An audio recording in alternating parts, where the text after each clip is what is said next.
About to now. I'm waiting on it. Yeah, Maya.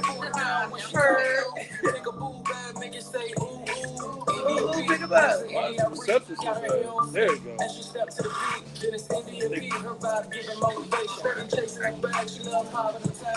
Right here, like.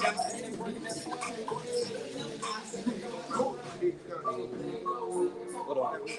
Are you? Hold on. Let me get her. Are you on yet? Are you on the page? There you go. Okay. So how do I get it to my page? I got you right now. Okay. There you go.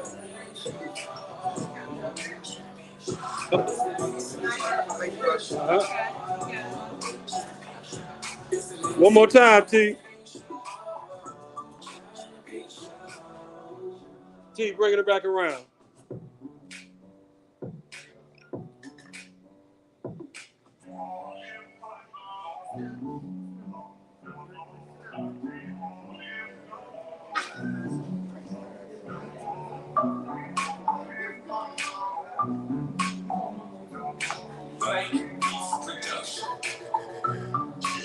There you go. It's not showing up for nothing.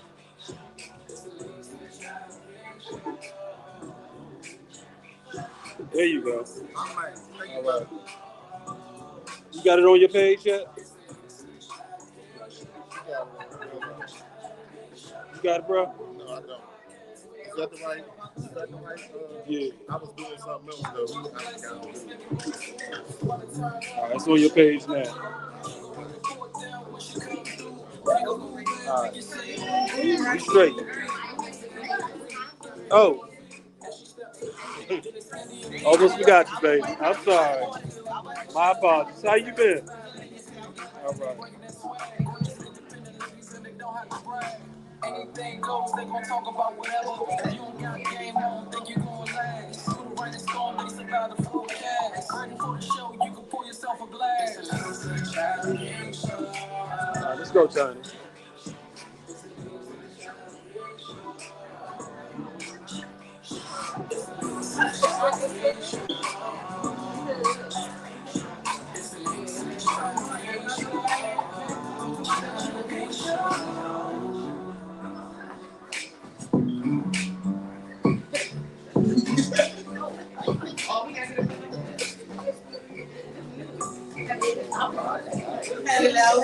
Hello, y'all. We are back. I know we took a 2-month break, and that's why we have a whole full house today. We have 7 guests today in the building, and we're going to start off first. I know I got to dig them out, but I feel like my mic going on. Everything okay? I gave you the other one. Hold on. It's all right. It's all right. We've been gone for a minute, now we back with the jump ball. Yeah, I like that.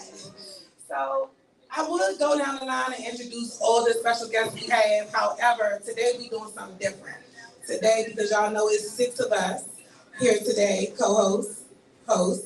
We want to give everyone an opportunity to go down the line to interview all of our guests today. And we got some phenomenal guests today, so make sure y'all stay tuned throughout the whole ordeal. We're not going to take too long today, but we might take a little longer than our usual shows, so stay tuned, y'all. So we're going to start off first with Studio. Nikki is in the building. Yeah. Period. And her cast. Yes. And let me just add this before I let Studio Nikki start, because I want her to introduce herself and tell y'all a little bit about herself and her cast. Her cast like that. I went through her play that she just had, and when I tell you, I'm an actress, but they are phenomenal. They like that. I'm gonna give y'all that. I enjoyed myself at the play. You did that. Y'all did that. And girl, you was funny as hell. You was cocky. Yes, ma'am. You was funny as hell. So we gonna start off, Nikki. that you introduce yourself, tell you know our audience a little bit about what you do. Can you let our audience know about the play that you just had? Okay. You also have the AEG play coming up. Yes. We definitely gonna come out and support that. Make sure y'all come out and support that. Buy tickets for that. That's gonna be like that. So yes, Studio Nikki. Yes. The mic is yours. Hi, I'm Nikki of Studio Nikki. I'm an author, director, and scriptwriter. We just did the Reason Why stage play on August the 23rd at the Bowie Center for the Performing Arts. It was a mature play, and I am so grateful for these people that are sitting here with me. This is a portion of the cast. They toured the stage up. I can second that. I concur. So we do have another play coming up in August of next year that's called Damn. We have that play coming up. And we also have the NEG stage play that's coming soon.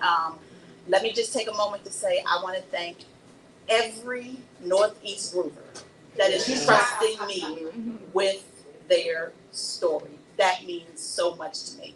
It means a lot to me. So we'll give you more information about that when we're doing casting calls and auditions and all that kind of stuff. Please stay tuned because I'm gonna tell you. So you can tell them. Yeah.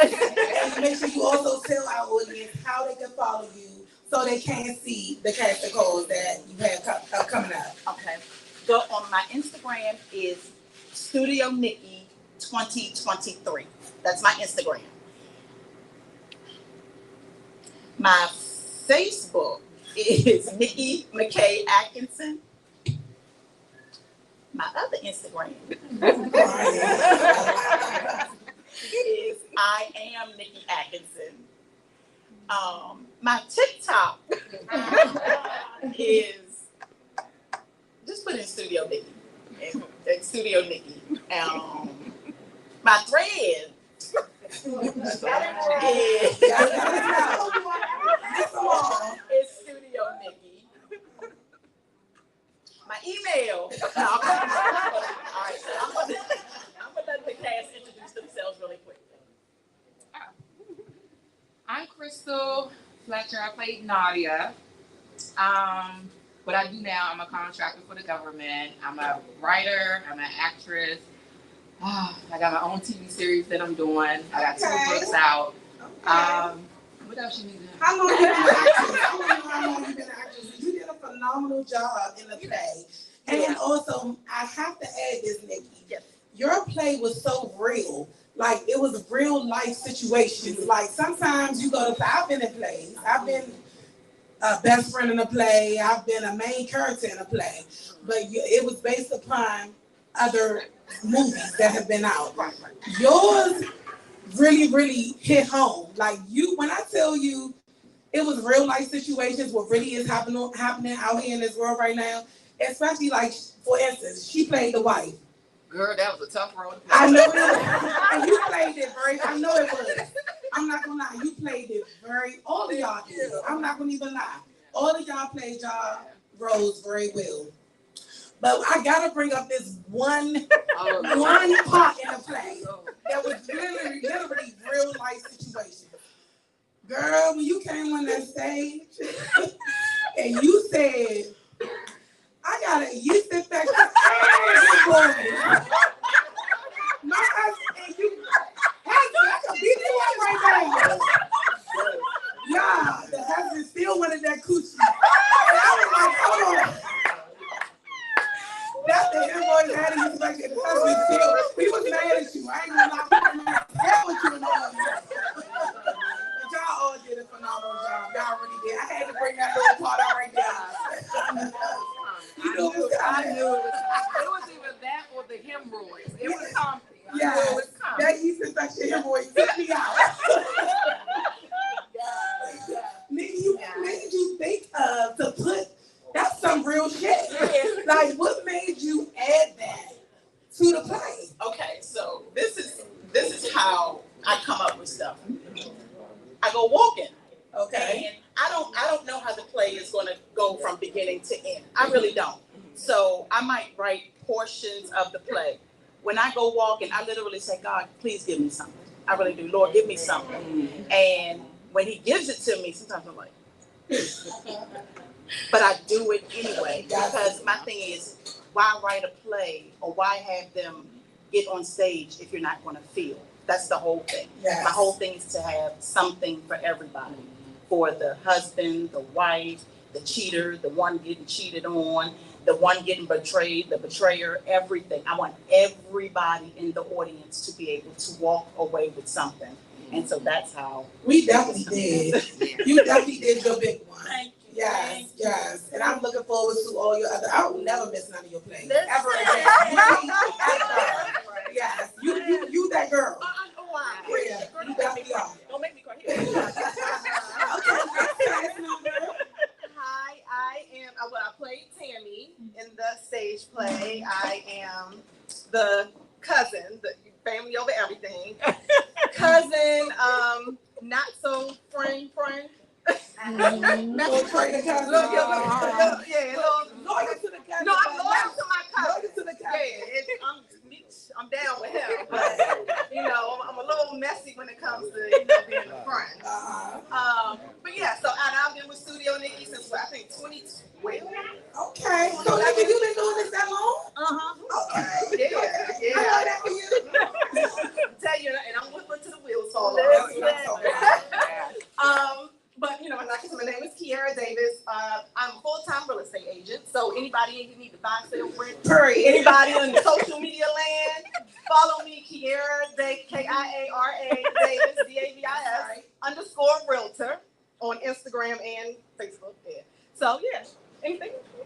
You did that.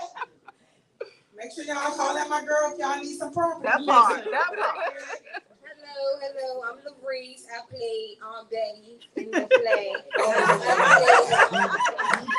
Betty was funny.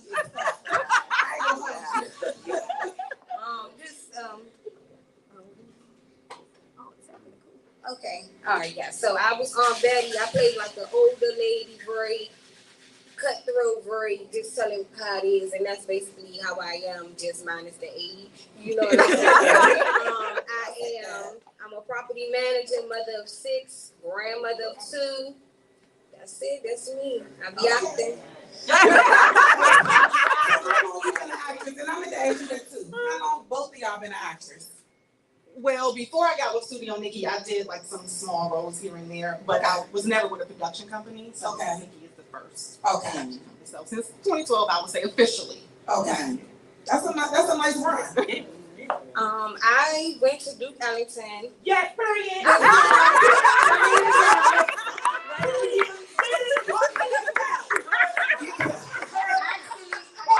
Officially under Kim. Officially, yeah. I was. So I didn't finish there, but that's why I started. So it's not necessarily where you started, where you end. So they got me going, and I'm going. Yeah.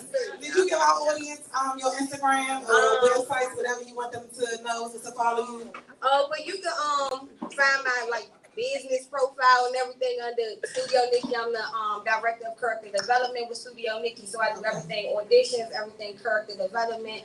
But if you just want to see what I be doing at work, it's Miss _Manners _ Miss Manners. That's me.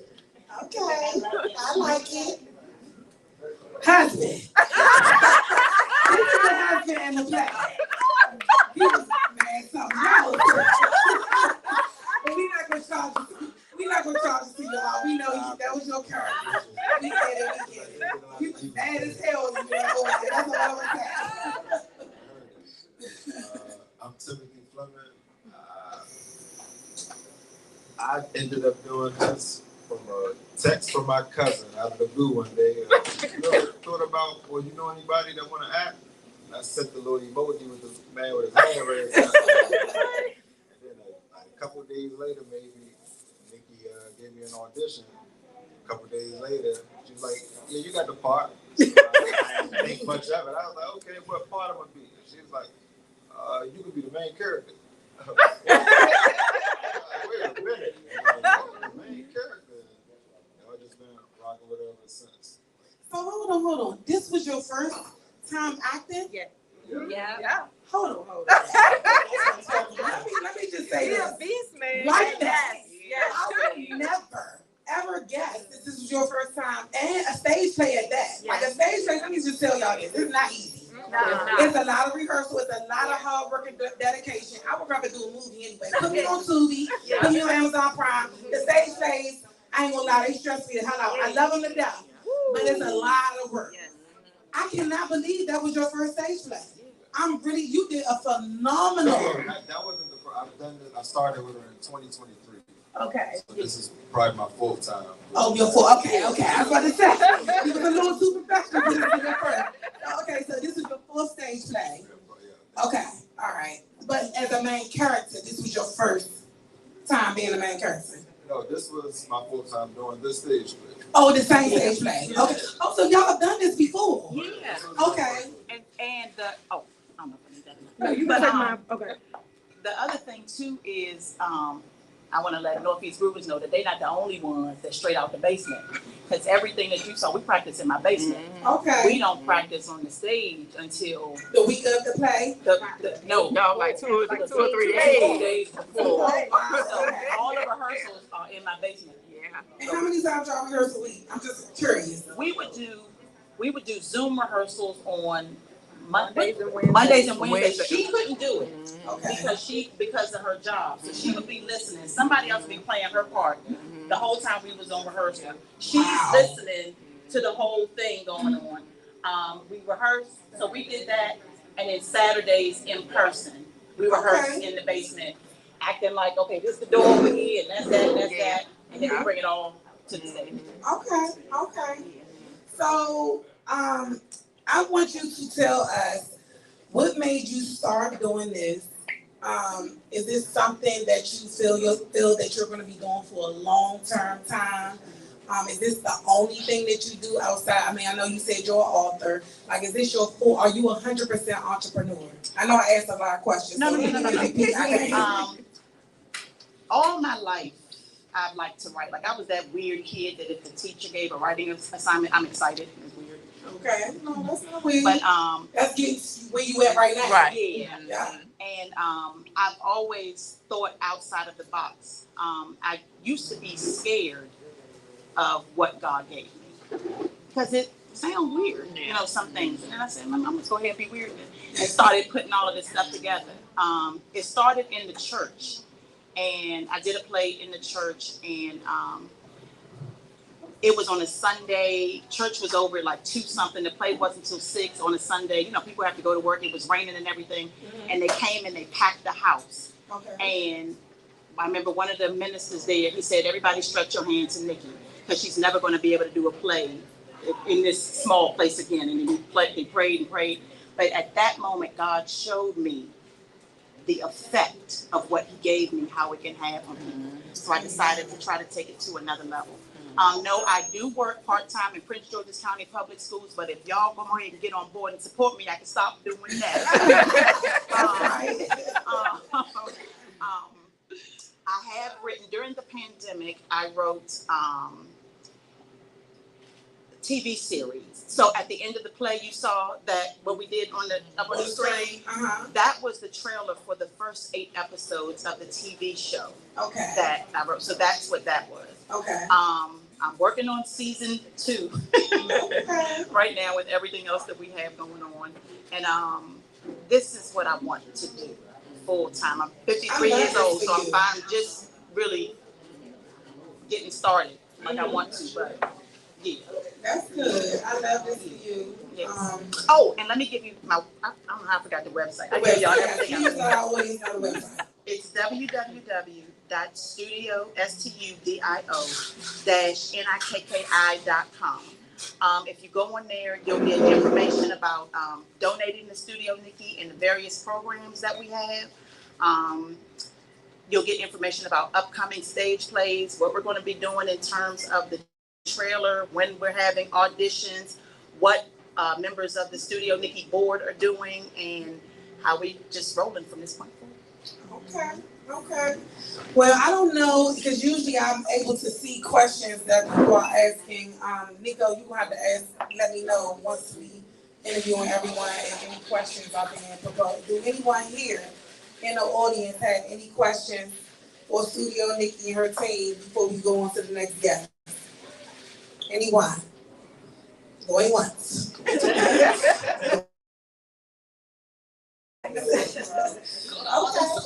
Yeah, so much. Is there anything that we missed or anything that you want to add before we move on to the next guest? Because we got to keep the time constraint today.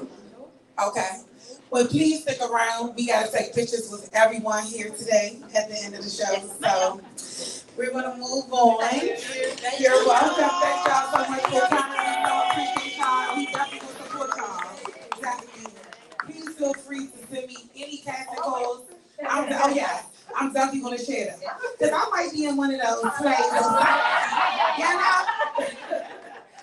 Kim, you want to interview Say No More Band? I want to interview Bam. Oh, okay. I got the talk to him. Okay. So I'm gonna give y'all the mic. Okay. Yeah, hey. She just like, oh, I feel like that's gonna be spicy. Yeah. And you got the best interview on the panel right there. She might give you the business. I don't know. She might get spicy with you. I told her she gotta do whatever she wants. This y'all show. Okay. Well, we sometimes we can get grimy sometimes. It depends. And we can get grimy with you, man. You know what I mean? Yeah. Okay. So, say no more. What's going on? Yeah. Can you tell our audience a little bit about the band, when y'all got started, where y'all play, y'all social media platform, just any upcoming shows, anything you want our audience to know about the Say No More Band? Right. So first of all, I'm KT from Say No More Band. I'm the assistant manager and lead talker, singer, whatever else the band needs me to be. This is D Lee, my sister Lee. She kind of the same. She cowbell, rapper, blocks, backup singer. I gotta stop it for 1 second. Hold on, I'm gonna let you continue. Rapper? You're a rapper? Give her the mic. See, you can't come on that show. You can't come on here being shy. Listen, we are so down to earth. There's no reason to be shy. I'm gonna coach you through this. I got it. So you a rapper, right? So whatever the band needs. Whatever the band needs. Right, so I took on that road, but this is something new. I don't be out here just freestyling. Okay. I don't let it rip. You know, my next thing was to ask you to spit something for us. That's how I'm going with it. Okay, I'll give you a pass today. When you come back next time, I'm gonna need you to spit something for us. Okay? All right, Casey, you got the mic back. I'm gonna need you to announce it. Yeah, I'm sorry I put her on the spot. Yeah, she's more of, I'll say, writer than a rapper. Okay. Like, she writes a lot of the originals that we had now. Okay. Used to be, got Rico from, used to be Junkyard. Him and her brother, actually, Chuck Galloway, rest in peace, started this band in 2013. Okay. Yeah, they started in 2013. I didn't come along until 2014. Rico's your brother? No, Chuck is her brother. Chuck was the drummer that started the band with Rico, but Chuck passed away 2022. Oh, I'm sorry to hear that. So yeah, we just been keeping the band pushing.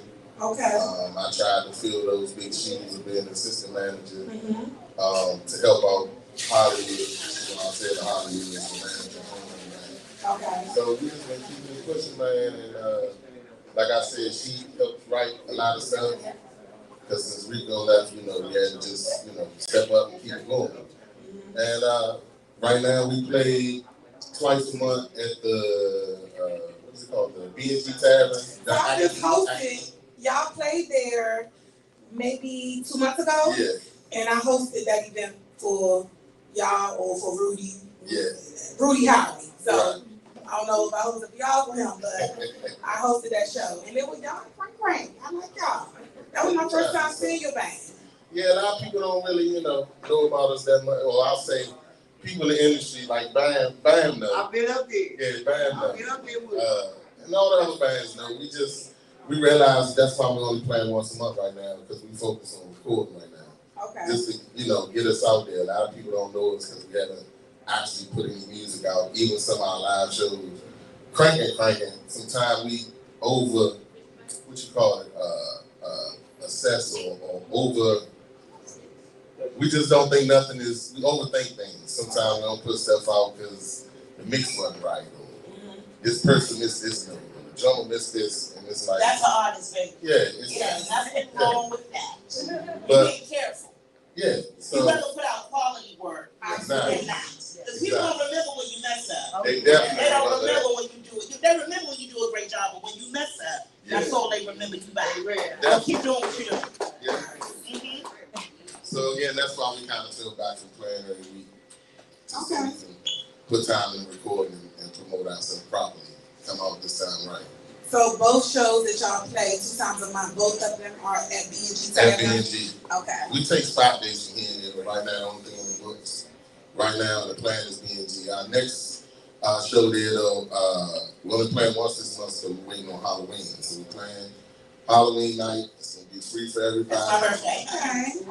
We just want you to come enjoy yourself. It's a $100 prize for the best costume. Okay. And that's going to be at B&G as well? At B&G as well. Okay. Just want you to enjoy the food, enjoy the drinks, come out ready to party. Okay. So what do you think you all need to do more than once a month? What's that one thing that you like? If we do this, then we will feel comfortable to do more than just once a month. Just the promotion, again, just to get this music out. Get this music out so people actually know. Like, it's a lot of people that come see us and say, man, y'all cranking. Why y'all mad at so-and-so? Why y'all mad at, and y'all was better than, for the record, not me saying this, because I don't think I'm better than nobody. But it be, people in the club, once they drunk, they ain't gonna say anything. Man, y'all should have been at the Sycamore and this, that, and the third. And it's like, it's because don't nobody really know us. And then it's, So can I say this? Marketing is everything. Yeah. I'll say if people don't know y'all like that, you may want to invest in a PR. You may want to invest in a person who's run your Instagram page. Like we have a person for the Chyna'Pink show with the ladies of the Chyna'Pink show. We have a person to run all of that stuff for us. Okay. And that has helped grow us. You know what I mean? So just a little bit of advice to help build your band up and to get some exposure. Those are a few things that you all can do. Okay. And I want to chime in on the marketing too. We are now living in the digital age, digital platform age, where if you're not completely satisfied with the mix of your music, just go to your Instagram and do some drops, some teasers, something that's gonna make them want to be like, I want to hear the whole song. Just that one part, even if it's the pocket, that one thing that made that crowd jump and thump and feel whatever it is. Trust me, with Love DC GoGo and all the different other platforms that are out there right now, do some drops. You know what I mean? Get your YouTube started, do those kind of things until you're completely comfortable with putting out a full project. I think that will be more feasible because I know me as an artist back in the day, if I had social media platform, I would be lit right now. But it's okay because I was able to lay the foundation for other artists that's coming up now. So I would just encourage you to really use that free marketing platform and be able to go out there and drop some snippets of that bomb beat y'all got. And let me just chime in on one thing. Like DC GoGo is such a small, centralized thing. It's DC, it's us, it's your fans. So make sure you show that appreciation to your fans, the ones that do come and support. Shout this person out. They was there at your show.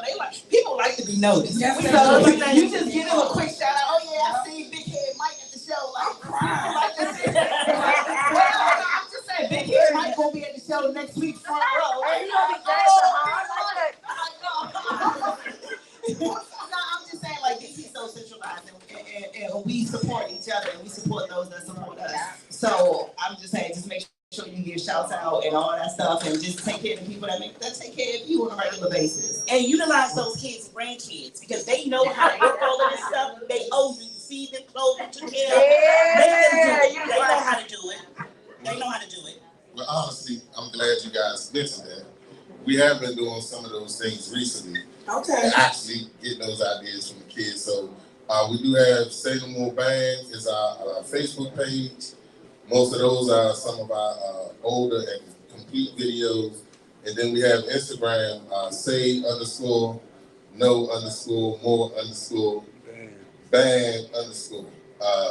That has a few drops and more recent drops. And then our TikTok is say.no.more.band.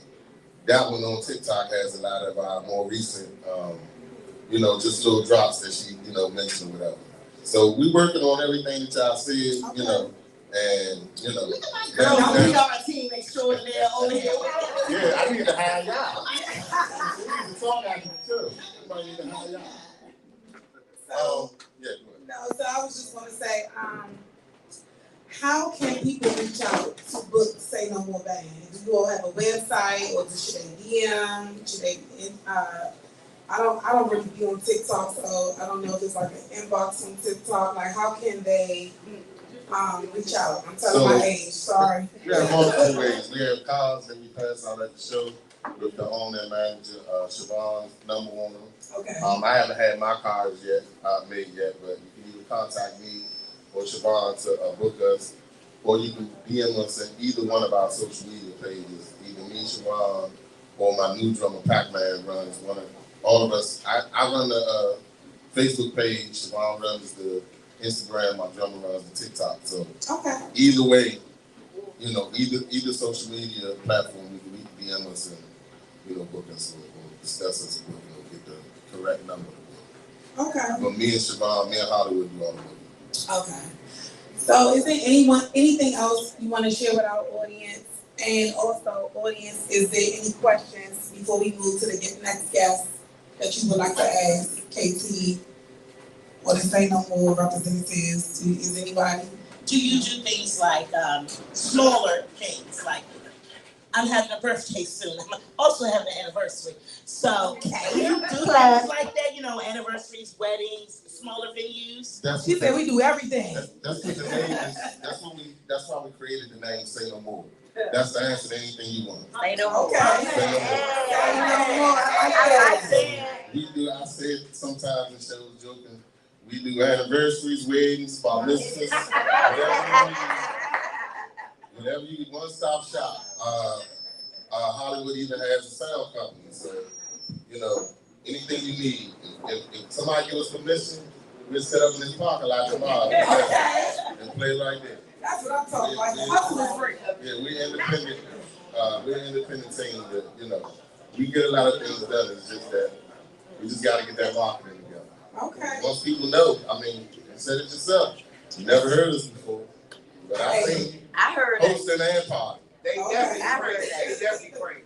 That's what they definitely do crank. Hold on, you in studio? What you say, studio? Y'all do stage plays? Hey, stage plays, whatever you need. See how we roll. It's all about networking for us. We want everybody to eat and we want everybody to win. So everybody, it's been guests that came, like obviously everyone that's here today, this is y'all first time here.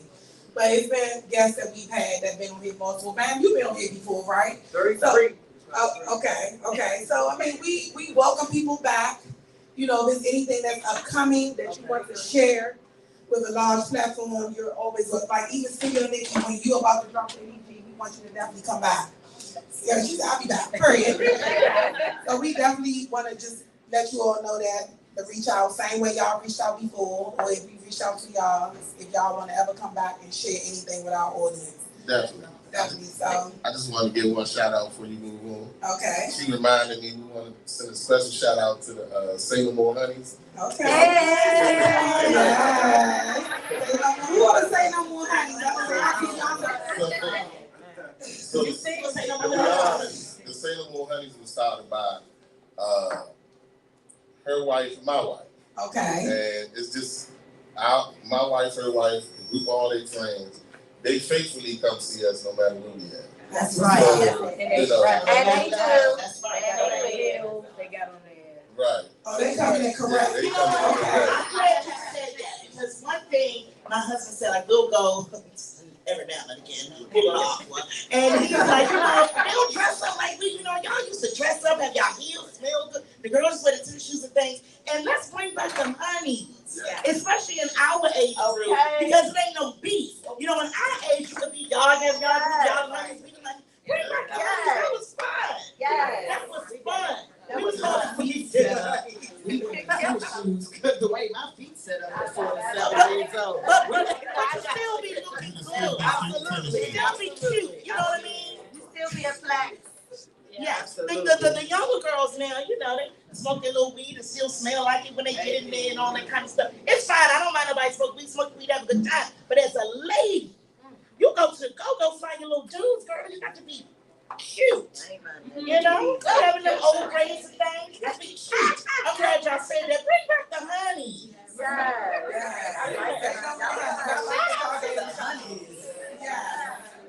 That's what's up. This Sunday we're gonna be the Chyna'Pink honeys. Hey, I'm glad you brought that out.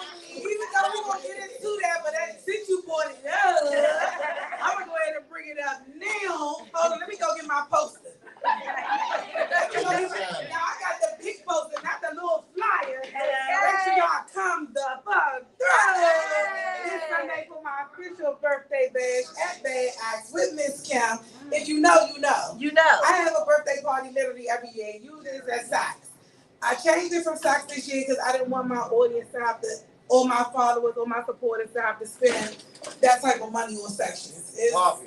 Parking, all that. So I made it a little bit more convenient. Yes, we are in Waldorf. I know everybody be saying they need a plane to get in Waldorf, but at least you got free parking.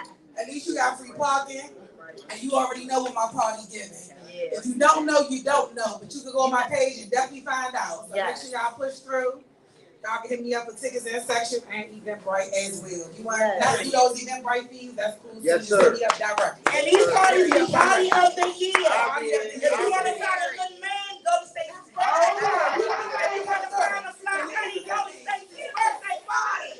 Go to the party. If you want to see people you ain't seen in a long time, go to Stacey's birthday party. If you want to see the Chyna'Pink honeys, Yeah.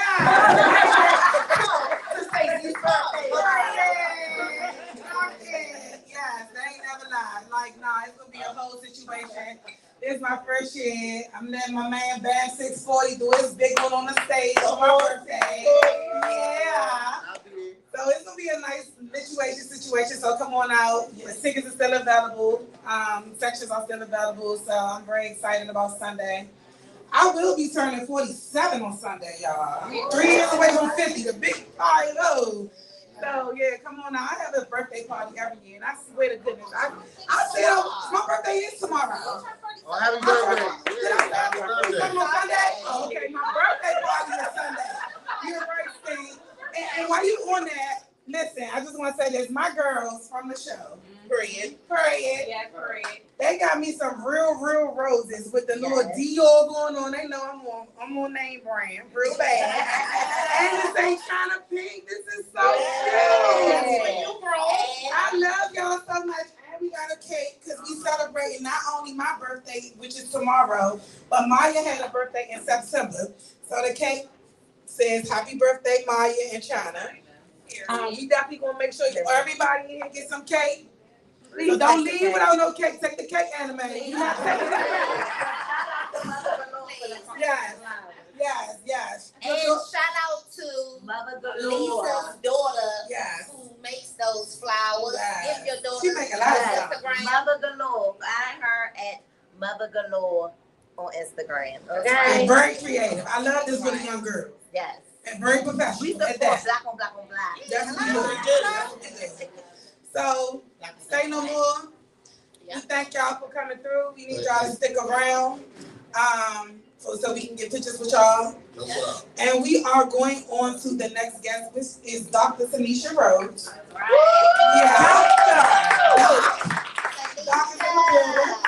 And so Maya is going to interview you, Tanisha. And I'm not like China. I'm not a host. I'm not used to talking on this mic, but we gonna get into it because you're my boo and I like you, girl. So, okay, Tanisha, and my best friend named Tanisha. Okay. So tell us about yourself, honey. Because the white pants is Sit down, they saying something.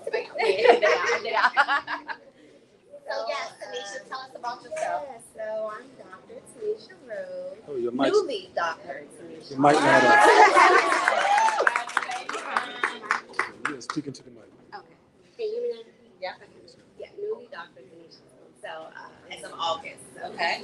Yeah, that was unexpected and just, very exciting. I am in the mental health field. I own a mental health agency named ASAP Development Center. Just expanded to DC, and that one is called Pure Results Behavioral Health and Development Center as well. Pretty much it's a trauma-informed organization that supports youth, families, through comprehensive mental health. Okay. Yeah. So like deaf, things like that, or is we do partner with therapists, psychiatrists, what have you. I have all of that through my center. So dealing with any type of mental, illness or just mental health issues, because we can deal with mental health issues and not have a mental illness.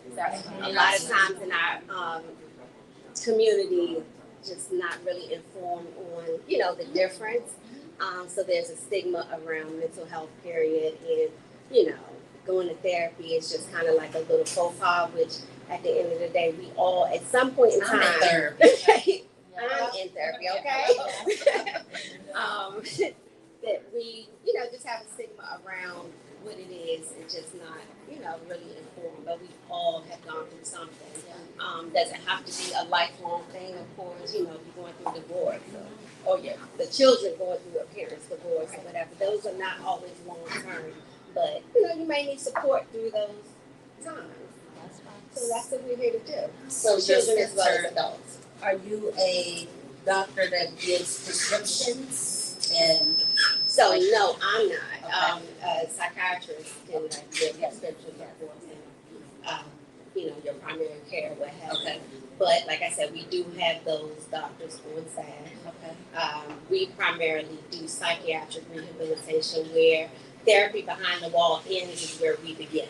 Right. So if, for lack of a better word, let's say if you're dealing with social anxiety, if you're, a lot of times in therapy, you're in an office speaking with a therapist, and, so we pretty much take what you're doing in-house, and we just help you develop yourself out. Yeah. So we're out of the box. By any means necessary, we just help you walk it through. Okay. So with me, I have driving anxiety. Okay. And so I didn't know it for like years. I didn't know what it was. I didn't know what was happening. I didn't know how to explain it to someone. Like, I'm on a highway and I had to pull over on the side of the road, and I'm over there for like 30 minutes talking to my friends. Like, yo, what is going on? Your girlfriends or my girlfriend? Everybody, whoever I'm on the phone with, I'm just like, I'm something that's happening, but I didn't really know how to explain it to no one. And so, this one COVID had started, and where I work at, me and Stacy work together at Freddie Mac, and so, they had the COVID where everybody was working remote. Yeah. And so it came to the point where they brought everybody back to work. Yeah. And, coming back to work was like a struggle for me driving on a highway. I was like, how the hell am I going to tell somebody I can't drive? Like, it's, to myself, I'm like, I've been driving. I done drove to Canada. I done drove to Florida. I done drove all these places. And all of a sudden, I can't even drive on the highway. And so I had told my boss, I was like, and I'm like, dang, I hope you don't think I'm lying. Like, I got to tell somebody. And she was like, you know what? She was like, talk to, HR. Okay. This might fall. So long story short, this fell under mental health, which I didn't know it. Right.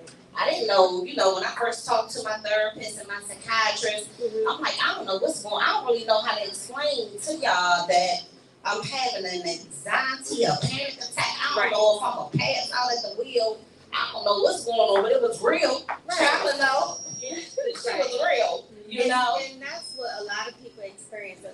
People think that mental health may start young, but it doesn't. It can come on at any time in your life. things that, you know, trauma things that we have been through, it can show up.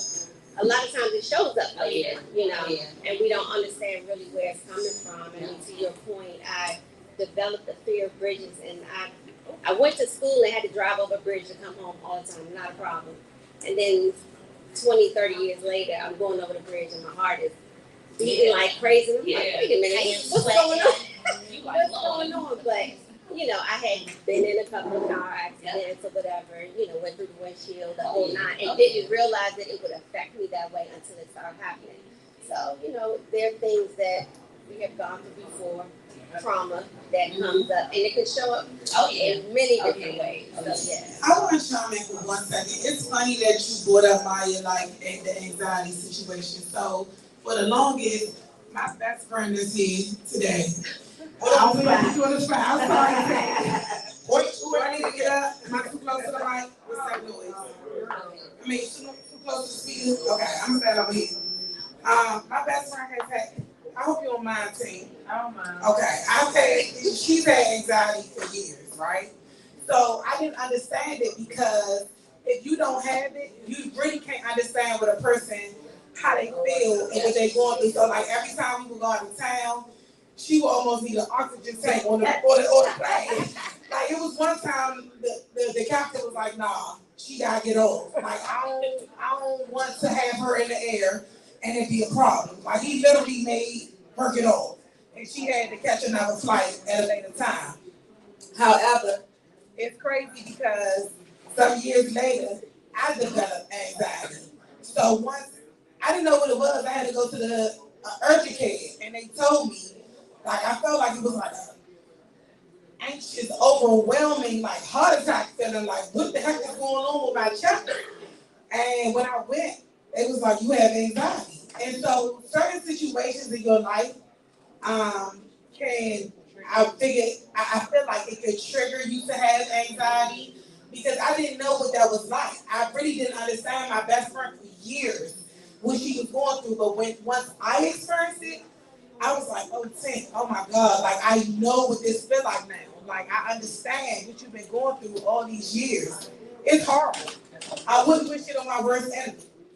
And so people who's listening and watching and do experience anxiety, definitely get help for it. Don't just drink chamomile tea and get it. It's real. It's definitely real. It's real. It's not like I can't even drive in a car with this. Right. She won't drive. None of my friends won't drive in a car with me. I drive by myself. Listen, none of them won't drive with me. She will start you inside. Going down branch. I said, why you driving like this going down branch avenue? I drove in a car with her. I won't be in there no time soon. Let me ask you this, doctor. I work in the healthcare industry, but I ask first, okay?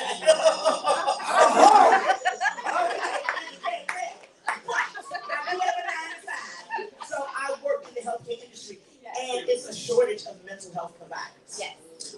Members call in, and it's months before they can actually get an appointment. That's so true. Are you dealing with that in your agency, or do you have openings? And do you have options for people who do not have insurance?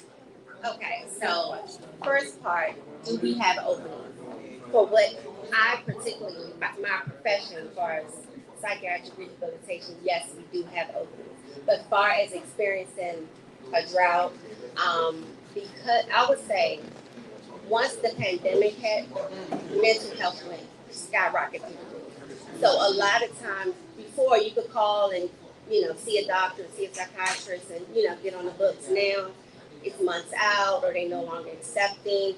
So we need mental health professionals. Please, like social workers, you name it. It is, and we all know the administration that we're in right now, we need definitely more help. But there are some.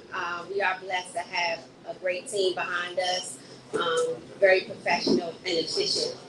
A lot of people that's in this field are not passionate. It's more about the paycheck than really having a passion in the heart. I've been doing this for 2 decades, maybe not mental health in itself, but I'm a PK kid, so I grew up counseling and, you know, watching my parents do all the things, and you just kind of follow the blueprint, and that's pretty much what I did, and just took it to another level.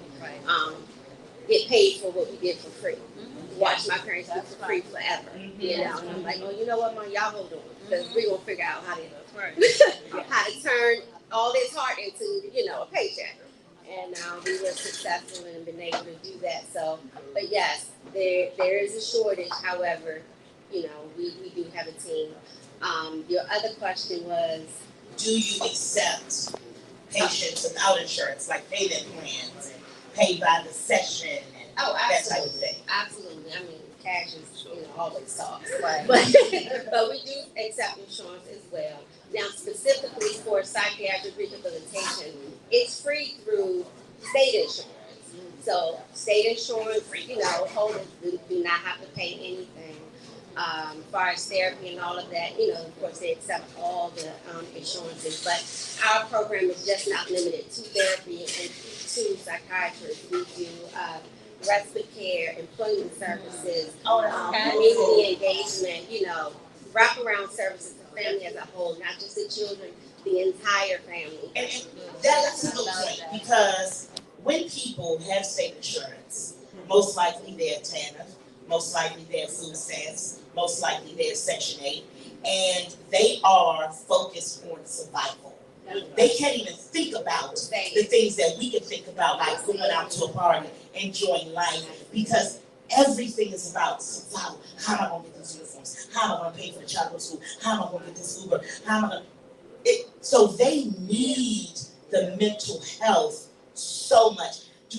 Have you sought grants from DC or Maryland? Because if they incorporate the mental health benefit with the TANF and the food stamps, I really think that we could contribute to our community way better if they had that benefit that came along with the food stamps and the TANF and all that good stuff. Well, in actuality, there are programs out there. Again, it's education in our community.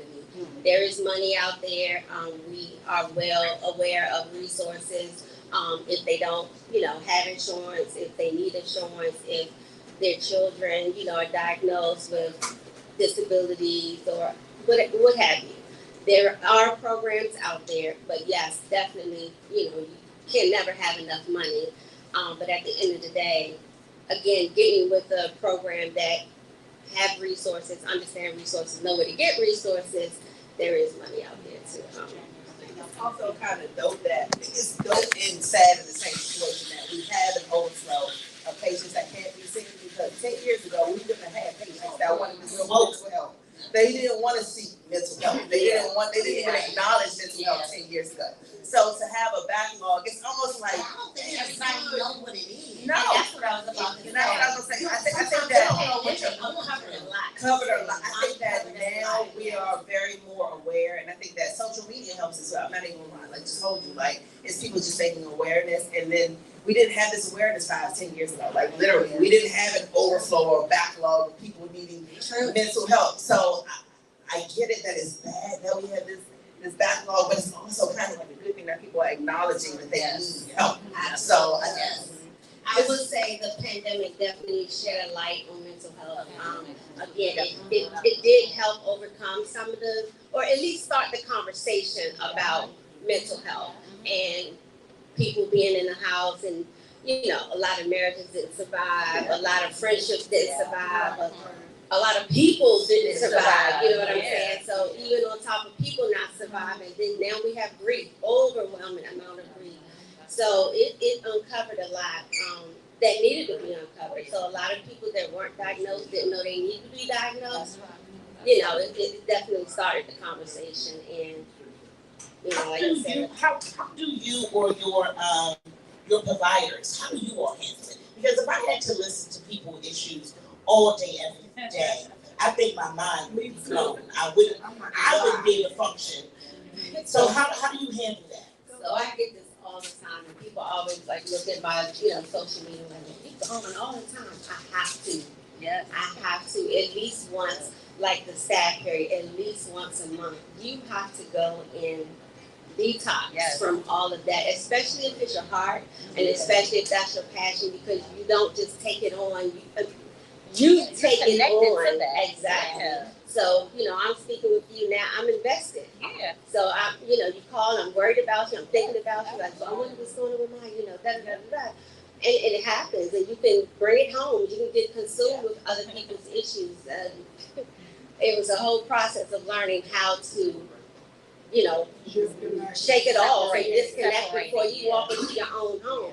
Because I can't bring it into my house. My kids need me in a different way. The family needs you in a different way. So yes, you have to decompress and go do all the things, as well as get therapy yourself. Yeah, I was about to say that. This is my last question, I swear.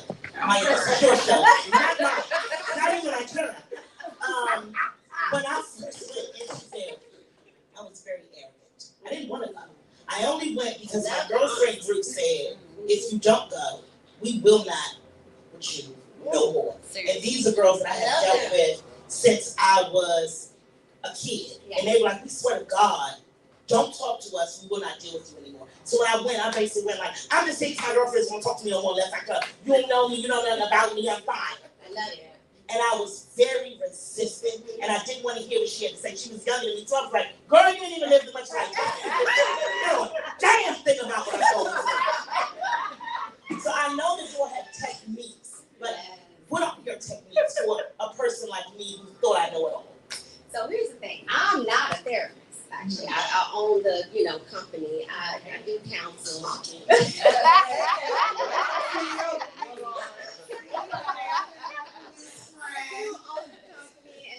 I do counsel and all of that, but of course we have to train, and we know the level of expertise and the level of professionalism that we want our team to give.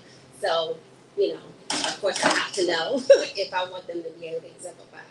But there's so many different techniques, and really a great therapist has to be able to get down and dirty, meaning I can get on my knees with you, I can get low with the kids, I can, if you Dr. So-and-so and up here, I have to be able to be a chameleon and relate on all levels.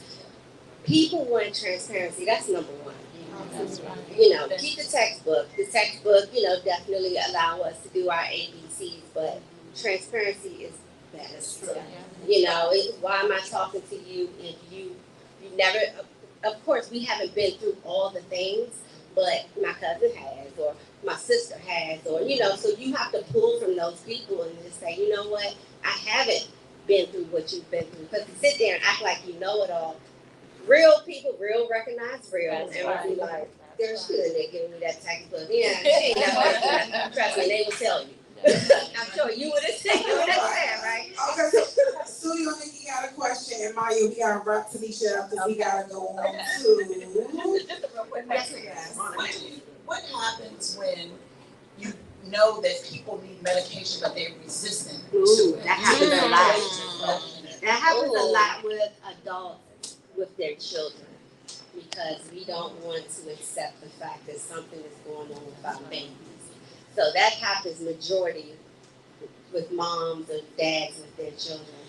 But at the end of the day, again, you have to educate. That's number one, because they're coming in already with the stigma or TV that I don't want my child just, drugged up all day looking like a zombie, which at the end of the day, like anything else, you have to find the right dosage. So we may have to go through 3 trials to find a sweet spot.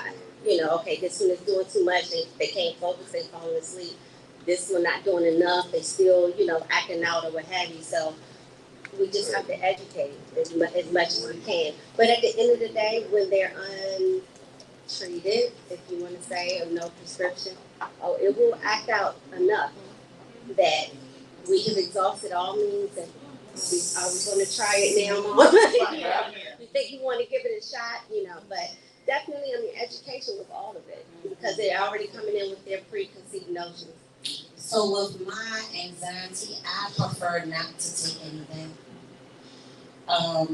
My psychiatrist has prescribed me a lot of different driving anxiety medicines, and when I read it, it's like could cause suicidal. There are some holistic approaches. Because I would never feel like that. Just because I can't drive on the highway don't mean I want to kill myself. So I just prefer You know, I would prefer something holistic. I would prefer if I could be hypnotized or something. You know, I've looked into that as well. So meditation is She's good. black. Yeah. Hypnotherapist. Oh, send her to me. She was one of the main ones that told me I'm not with you. But she doesn't. Yeah. But again, it depends. If it becomes life threatening, of course, or you having certain thoughts that you wasn't having before, you're trying to drive off the bridge, you know, that's something different than just having a panic attack. So, yeah, a holistic approach can be the first approach. However, if that is not working and it progresses, then yeah, we got to try something. Well, you know, because everything has a side effect. What I've come to is that my therapist say you have a different way of life.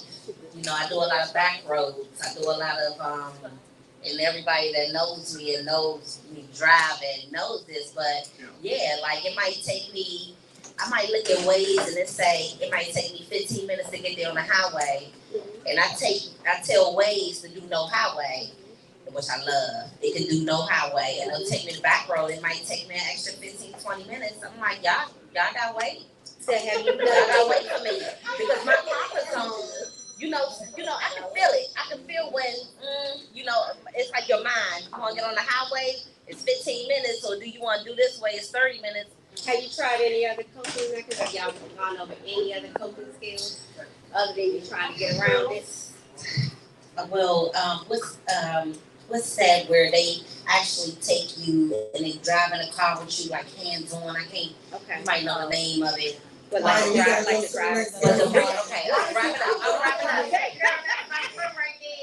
But the reason why I have not went that far is because if they get in a car with me and I have a panic attack or something, they can put a restriction on my license. Yeah. I'm not trying to go there. We have one guest that want to ask Tanisha a question, and we also want Tanisha to tell us in literally less than 60 seconds about your two businesses that you just opened. Real quick, website, Instagram. We gotta go on to the next guest. We got to. So he has the mic. He's giving. I don't know what question he's getting ready to ask. He's trying. I got a question for her. I gave him the mic. So let's go. Can you hear me? Yes, we can. All right, quickly. It's a business question. Okay? Yes. All right. I have group homes in New Jersey as well as assisted living apartments. Okay. Okay. Now, you come into the industry, in the mental health industry. Yes. Right. Are you intimidated, or how do you feel about the Medicaid and Medicare cutbacks that we like looking into moving forward, and did it affect you to this point? So we know that And if so, what are you like suggesting to anyone that's here? What should their next move be if they have Medicaid and Medicare? Okay. What should they see? Right. So obviously there have been cutbacks, but it's not a cutout. It can't be a cutout no time soon, because I mean that will just put us in a whole different situation. So there will be harder guidelines or stricter guidelines as to how you will be able to be approved. That the American people may not like or not going to want to go through, because typically you go down and you fill out your stuff and they give it to you, and now they're going to be requiring a little bit more of, the community. Like either you're going to have to do some part-time work, or you're going to have to do some volunteer work. And, I mean, it's going to be mandatory. But as far as business-wise, I look to billing. Well, I mean, it hasn't affected me yet. They of course have the authority to cut programs back, but as long as my base is Medicaid, so as long as there are Medicaid providers. Right. You Yeah. have to have the provider network. Right. So you have to be a part of that Medicaid provider network so that you can bill those claims. Right. And That's part of the network. But he's talking about as far as people being cut out of the network and not being able to gain it. Well, that. So what do you do? Right. So what do you do?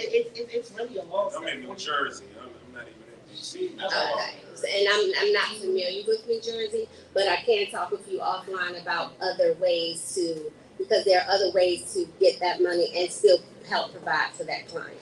outside of Medicaid. Do everything Blue Cross Blue Shield. Get to be a participating provider with Blue Cross Blue Shield. We can definitely talk off. Yeah, let's talk offline. That's a really good question. Hallelujah. Yes, Then Blue Cross and then assisted living. And we need some black for sure. actually at the top of Blue Cross and assisted living facilities. So, Apartments. Miss Tanisha, give us your contact information one more time. How do you get in contact with you? You can do asapdevelopmentcenter.com for the Maryland office. For DC office would be pure results bhdc.com.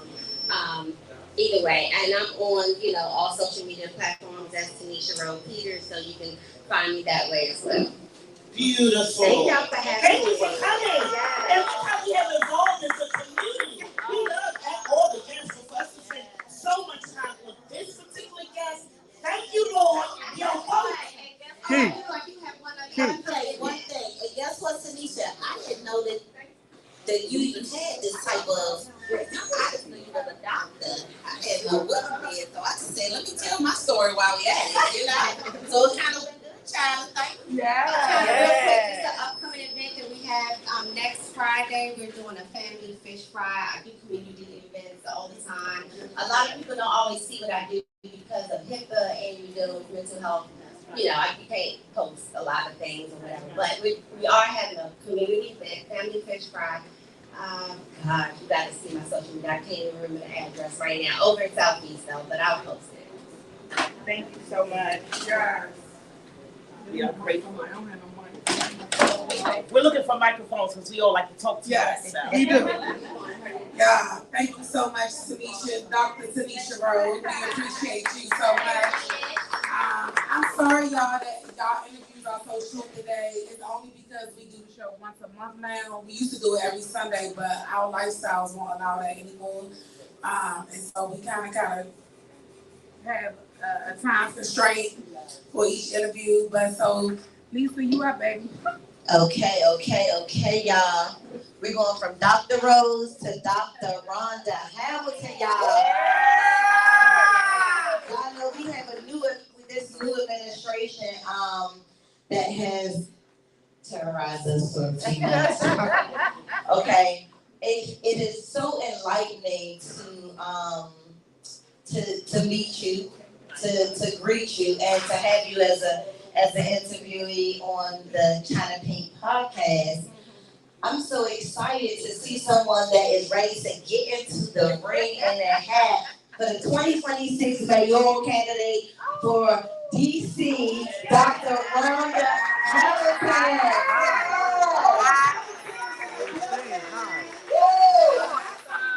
Yeah, I'm so excited about this. I always love our black on black on black on black on black. I love it, but I really, really love to see someone kind of get in the ring. You get used to the mundane and you're not seeing things move. You're voting for your constituents and you're not seeing the things happen that you want to happen in your community. And then when you come up against administration such as the one that we have, you really, really need someone that's going to stand 10 toes down. That's not going to fold like a lawn chair and that's not going to ball up like a marshmallow. So I just wanted to ask you a few questions. I see you have your compadre here, Mr. James Hutchins. Yeah, the wingman is in the building. I see both of you guys are on social media. I just recently read an amazing article written by you on Substack. If you haven't subscribed to Substack, you guys stay in tune with your political arena and Substack. But this article was about nepotism, fraternization. It was about mental abuse, physical abuse. It was about the things that Trump basically brought the people here for. He brought them here because he said our youth is terrorizing the city. Yes, and so he's like, okay, I'm frustrated with this youth. So you are attacking the core of the issue. Can you talk about that? About why you wrote that amazing article about DRS? Sure, absolutely. first and foremost, let me just thank you all for having me here. This is my first experience, and I'm coming back. I am so excited to hear about the mental health conversation, to hear the word Renaissance mentioned in our cultural and our arts over there. So this is absolutely a time in the nation's capital where our generations need to come forward, and I'm so proud that you guys are representing that. I wrote the article because how dare they show up in our town, not know our stories, not know that there are root cause issues that had not been being addressed, and the reality of being a mental health advocate in the city for over a decade before the pandemic hit, and as the doctor mentioned, we weren't talking about it. The stigma is still very thick, and so I thought it was important that even the President of the United States needed to be accountable for his behaviors, to come out and say that our children are born to be criminals. He doesn't know the circumstances in our city. And the reality that our current administration didn't stop the press, hold a press conference and call it out was a problem for me. Yeah. You know, many of our families, as the doctor said, are struggling, and the stigma around it, many of them are struggling in isolation.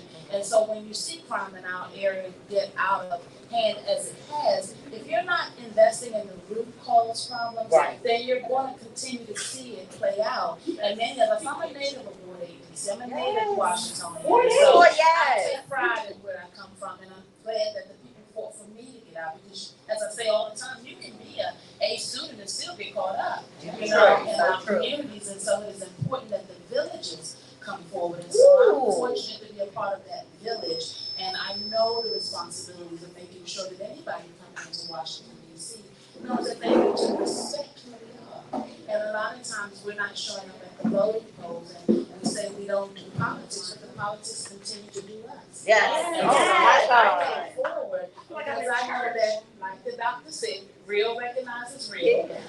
And when you look at our history, typically the churches have been in the core and our backbone, but even our churches are lost. Come on now. And so Mr. Trump and his administration showed up at a time when we were vulnerable. We were weak, and they were ready to exploit that. And God bless her soul, out there, mayor, she's on her course. She's got to move forward, because this is real stuff. These are real people's lives. And the reality that our small businesses employ almost half of our district employees, but they're struggling. And so we have to make sure that instead of supporting these corporate and these developing understandings and these other folks that don't understand, that we have to have a DC for all. And if we're not going to invest in the right understandings, making sure that we have an abundance of mental health resources in our schooling, making sure that our young people have opportunities after school, as opposed to expecting that everyone will go to college, but that's not our reality. That's still reaching lives. And so I came forward and I wrote that article because I wanted there to be documented evidence that not everybody is with the nonsense. Okay, I've seen it firsthand. I love your motto, health, housing, accessible solutions, healthcare advancement, economic stability, educational standards of excellence, labor protections and job expansion, public safety reform. It seems as though you are really, truly fighting for the agenda of the people, fighting for the agenda of the people that are not able to articulate what their needs are, how to be able to get the trauma-informed care that's necessary for you who have been offenders and have been offended. I have noticed myself through working through the youth court involved youth, working with them directly, I noticed that a lot of them wound up there because they have experienced trauma, right? So once they've experienced trauma, there is a disproportionate gap for them to get trauma-informed care, and then they become offenders because now they want to stand their ground. They want to protect themselves from people or aggressors, and now they are committing crimes themselves, and it could create this vicious cycle, not to mention within the system, it's not working because you have the toxicity and within the autonomy that DRS has moved and operated in for so long. They run it how they want to run it. They want to run it how they want to run it. Yeah, you know what? You make some very valid points, and you asked me in that first question about the motivation for writing the article. The reality is this, not just in DC, but across our nation, we have youth that are raised by unhealthy adults. Oh my God. Right? Preach. And so if we're really going to get to the bottom of how we're going to help these young people, we've got to be able to have these conversations where we hold our governance accountable. And when we're not voting, we're not understanding the power of our voices to impact holding these elected officials accountable so that our agencies are run properly. And so the timing of Mr. Trump and his administration showing up while we were already so weak, the reality is that we have opportunists operating in our town. We have folks operating with hidden agendas. We have folks that are not authentic in the spaces, although they're receiving our dollars. Yes. Right? And so, Say that. as taxpayers, we have to realize that when we're not voting, when we're not making sure everybody around us is voting, we're giving permission to this corrupt leaderships to make decisions that don't necessarily benefit the whole. And so the first thing is everybody can show up and call it out. You know, any day of the week in DC, I can find me a street line professor, right? So everybody can tell you what's wrong with DC, but when it's time to come forward and stand your ground and speak it, we become a town of cliques, right? Man. We become a town of gatekeeping. And the reality is that there should be nothing more important than the mental wellness and care about youth, right?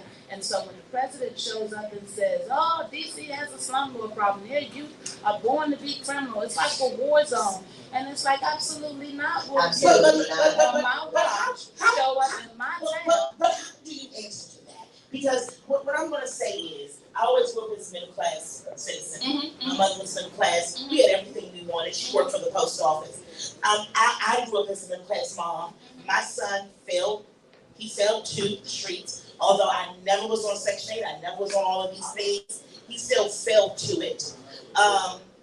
What do you say to those people that when Trump did come in, I had plenty of friends that said, that's right, lock him up. I'm afraid to get out of my car. I've been carjacked. And I can't say I am not a Trump supporter by any means specified, because my son could have been the one in the jail with him and under the jail with him. But I can't say that I was mad, because these kids will rob you, they will steal from you, they will carjack you, they will take everything you got. And although I know, because I am a citizen of Washington, D.C., born and raised, and I know they have a lot of mental trauma and stuff going on as to why they do these things and they commit these crimes, I can't say I was mad that Trump was on the front line and down in the ghettos and stopping it, whoever he had out there. What do you say to those people, those friends that are saying, I'm glad he is locking them up because I'm afraid for my life? Look, I appreciate your honesty first and foremost. What we have to learn to do is agree to disagree, right? Because if we stay divided, they conquer us. The reality of a false sense of security only lasts for a little bit of time. The reality is that you elect leaders to invest in systems and organizations and programs that will work. Our crime has been failing for quite some time. The reality is that I would hope that those of you that believe that what he did was acceptable, that you would hold yourselves accountable to be more vested in what our local governor said before he got here. Come on, See, he is taking credit for something that he hasn't generally done. Yes. We have had a problem with our public safety. Our 911 system has been off the hook. Our 81 times wealth gap has been a problem. I heard someone say before, if you leave people to survive while everyone else around them is thriving, you're going to have a crime problem. Yeah. And so the reality of accepting a false sense of security instead of looking for leaders that show real answers, real solutions, then we're going to continue to be this weak district that anyone, next time the president gets elected and shows up and decides that they want to do something different. See, that's the politics. That's the theater of politics. Mr. Trump does not care about our young people. No, right? We should have never stopped being encouraged, and we must find our voices. Our young people, I've been on that ground for over a decade. And the reality is I've stopped crack games, I've held them in my arms, because when you can reach them genuinely and authentically and help them to realize that they are a part of this society that we're building instead of walking past them, stepping over them, graduating them without skill set. They believe these are the only choices that they have. Yes. So we have to come back to the table because someone was at the table for us. And that is a very good point, and I don't think people understand it, and I don't think I even understood it at first. But my son's baby mother's family, I thank God for them, because I really didn't understand until I became family with them.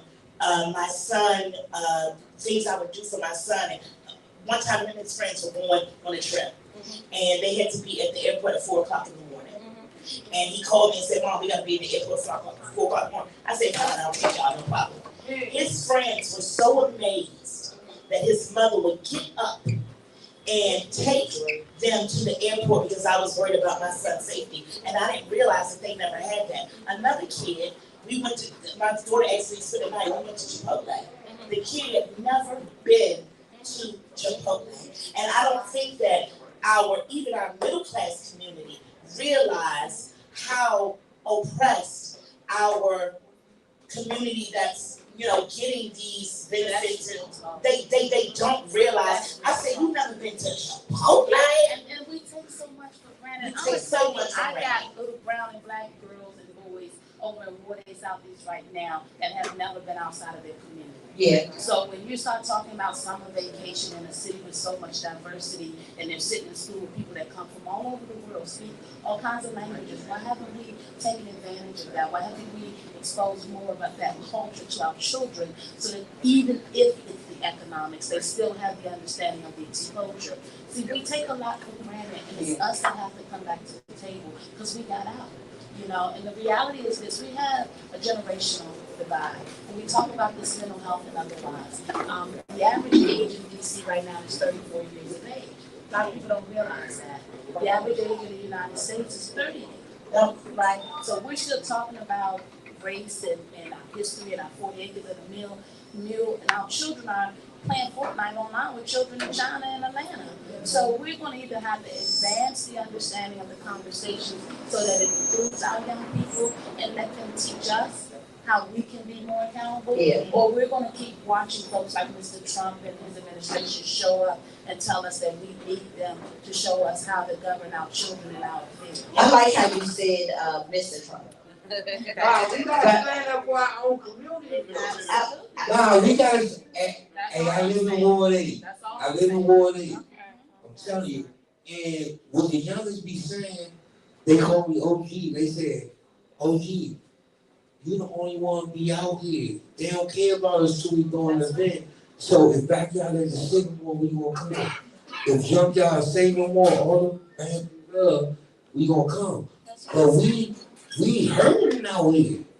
And they be needing that conversation. And I be talking to them. But this is why I want to say it's important about what Dr. Rhonda said about us being a village. I have an organization called Swanson Family Academy, and our concept is bring back the village. And I say that to say I was like you too. You know what I'm saying? Kept afraid to get in my car, go to the gas station, those kind of things. But working in the system, working at New Beginnings, working at YC with those quote unquote kids. Yeah, and watching kids go and take classes in GED and some of them actually getting into colleges, I can see where their life can pivot. I know that their underdeveloped minds actually sometimes cannot transcribe the what they're doing to our community because again, it takes a village. So what I decided to do was step in. Now I mentor 6 girls in the community who have been in trouble because it's not about just talking about it. It's about being about it and stepping in the ring and putting your foot before the other to show that you, like what he said, showing them that they care how much you know. They want to know how much you care before they care how much you know. That's right. Yeah. And when they show you their heart, you have to be authentic and show up. Yeah. Right? And so they're judging us. But the truth of the matter is, just to his point, we did the Heartbeat show, and I was talking to Heartbeat about the reality of most of the Go-Go's in the district are funded by the DC government. It is. Center. So I don't understand where we're pulling the largest crowd of our young people at a time when we're having so many problems about crime and public safety. Why are we continuing to finance parties without talking about the purpose? Yeah. Right? I'm watching the chief of police on the mic singing the word of flag, and that's okay. You can hold it too. But we got the National Guard on our street. Okay, exactly. Right? You got them right here. Talk to them, teach them, school them. And the truth of the matter is like you said, real recognizes real. It's time to stop talking about it and be about it. Yeah. And Get in the trenches. This pay-for-play system in our government has to end. And you ought not want to be a part of a clique that will see our children suffer. And this is what Dr. Rhonda was attributed to when she did her article. You guys, the core of it is when the youth is remanded for their action, they are sent to a facility. When they're sent to a facility, now they have been put into a place where they are not being rehabilitated.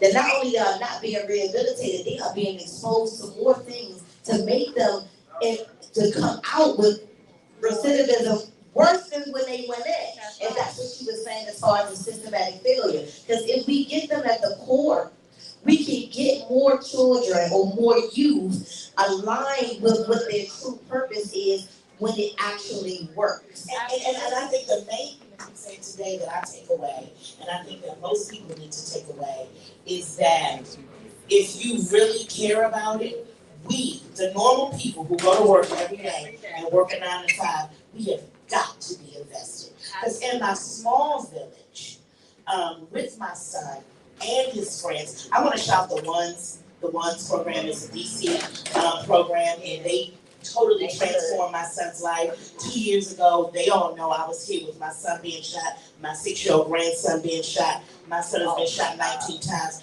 He has been in the system. Today, my son is working for Metro through the Ones program. So it is a DC-funded program. And although he never grew up in the hood and I wasn't really with that, it really does take a village. And I think the main thing you said today is, if you all don't want Trump here, and if you all don't want the things that are happening to DC to happen, we as a people, even a normal 9 to 5, or even if it's just one person in your community, we have to be more in our community to help these. James Tanisha, I want you to plug in your organization too, because I know that's your right hand man, Ms. Rhonda. I would love to work with your campaign too. Just a plug. The invitation is for you and anybody else. I'm just going to take all of us. Yes. And the reason why this young man is my wingman and my campaign manager was because it was important for me. I like to tell the numbers, right? Because the numbers is what makes it hit home. Roughly 500,000 citizens are registered to vote in DC.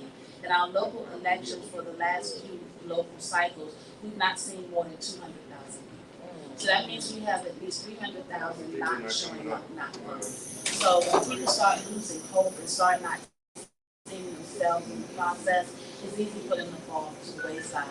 This young man has been doing so much work. He's an incarcerated citizen, returned citizen. I know he don't mind me saying that. He's been doing work in that. Love returned citizen. Love returned citizen. Doing work in that thing long before he and I met. But when we met, his conviction and his genuineness made me realize that he represented a lot of the voices in DC that feel left behind. And so instead of me showing up, because the first thing they say, oh, you're a politician, what makes us think that you're not gonna lie like the person before you did. And I've realized that sentiment, and as a mental health advocate, I understand the importance of helping people to have genuine conversations. But I can't tell you more than I can show you. So I gave him the opportunity because I wanted our folks to see themselves in this campaign. If we don't show up, nothing will change. That's right. That's right. That should be your slogan. You don't show up, nothing will change. Yeah. Go ahead, brother. Speak it. Because China just said you got to wrap this up. You got Taj, you got Bam. How y'all doing? My name is James Hutchins. I am the campaign manager for Dr. Rhonda Hamilton. I appreciate you all letting us know today. I am a returning citizen. I've been home 150 days. Wow. I was gone over 3.5 years, and now I'm here to be the voice of the voiceless. I got an IRM transportation company. I got a movement called Incarcerated Lives Matter. I'm the new campaign manager for the next mayor of DC. Okay. So I tell my guys, especially my family that's behind the walls, that we got hope. Just look at me, little old me. You know what I'm saying? So at the end of the day, you know, we have to get out here and have to be more of us in the politics before we let the politics do us. That's right. Because they give us that time. And when we do our time, we come home and we start to run laps on the guys that's been home. That's We got a plan while we was in there. Yeah. And our plan was to come home and That's come true though. and not to go back. So I gotta be the face of that to show recidivism. We need to stop. We need to change the narrative of how we look at returning citizens. Yeah. And how we look at the guys that have been gone for a long time and come home and, you know, just get wrapped back up into the wrong things. It's and go so right easy back to in. do. So, you know, if y'all can follow me, you know, you always see things that I do. You know what I'm saying? My Instagram is Mr. Hutchins, ILM. And I'm just hands-on. And now priority is getting my candidate inside that office in 2020. She was born in what I don't have nothing against Muriel Bowser at all. It's a hard job to be a mayor of the city and make everybody happy. But if you didn't know what Momo songs was, that's a problem. That's right. This is not meant to be personal at all. It is meant for us to step forward and take our city. Hey now. It's really weak right now, and I would imagine that in her 3 terms that she's done the best she knew to do. Yes. But when we elect folks to do a job, just as we send our children to school and want to see that report card, you want to know when you're failing, it's time to do something different. So DC is failing, and it's time to win again. How can they find around the world to let them know? Don't you come up in our house again after Don't you? Real quick, we're big on the November 6th elections every 4 years. Yeah. Can we tell when this election is? Like,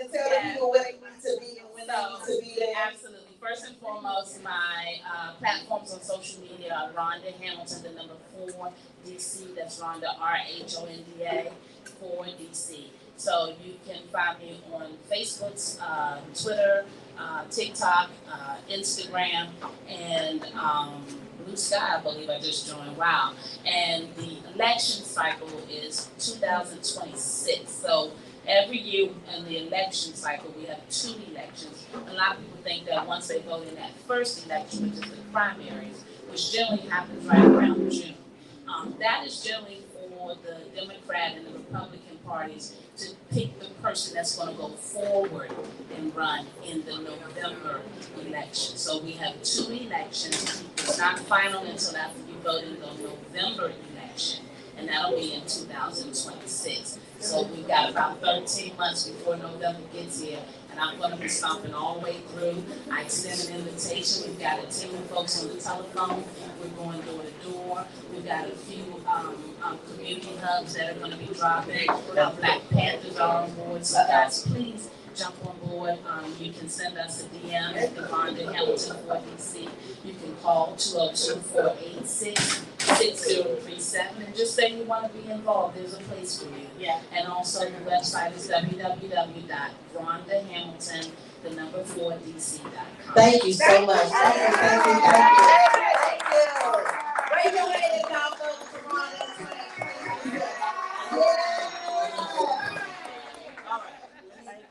All right. So listen, we sliding just fast. Listen, we moving, sweetheart. We got Virgo on Virgo action over here. I done talked about who I'm like in love and everything.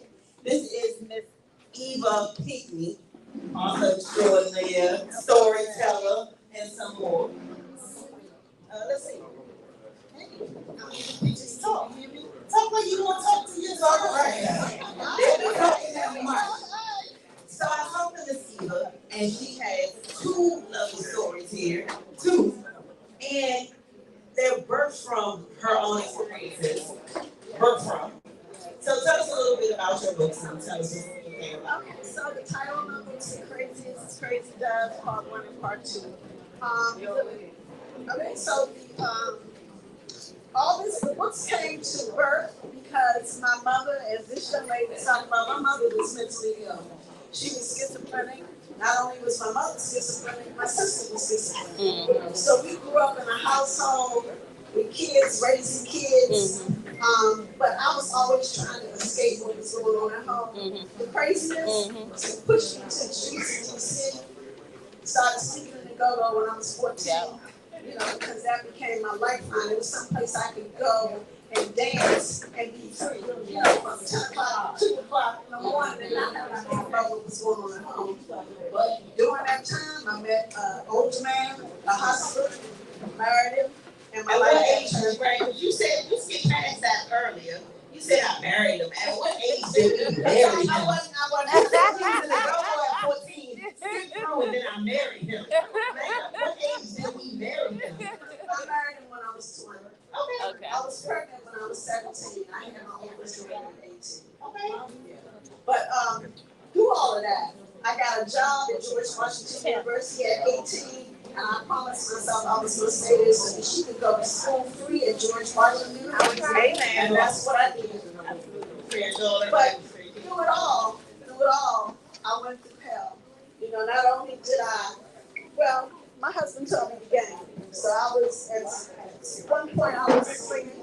You know, because I had to do, once he got locked up, I had to still take care of my kids. That's real. Yeah. So, you know, it was like, I still had to pay the mortgage. I still had to pay the car note. So it was like, I got to do what I got to do. So I had watched him do what he did for so long. I was like, oh, I can do this.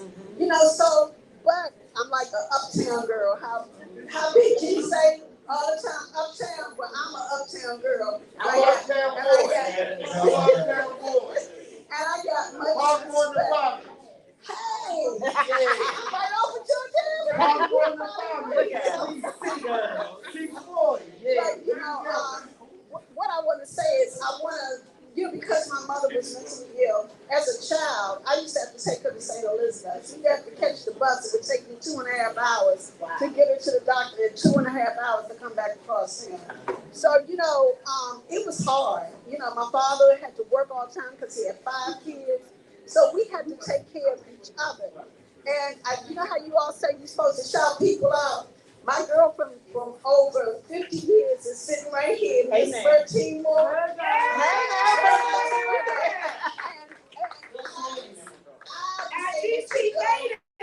Look, but I was able to go to her house and find some sanity because her mom had so many kids, they didn't even realize that what was in there. You know what I'm saying?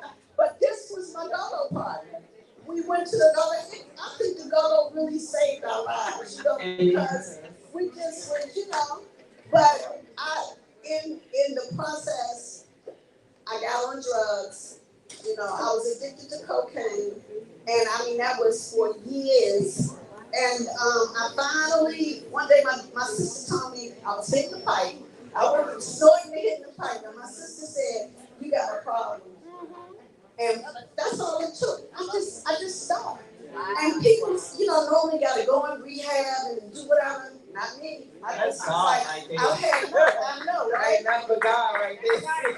Nothing but God. All five of my best girlfriends are dead. Not counting her. They're dead. So, you know, I feel like God has me for a reason. So I have to write these books. I didn't have a choice. It was like, go ahead, little girl, you better get to writing. So what I'm proud of is the fact that everybody that reads the books tell me that, you know, I feel like I was around.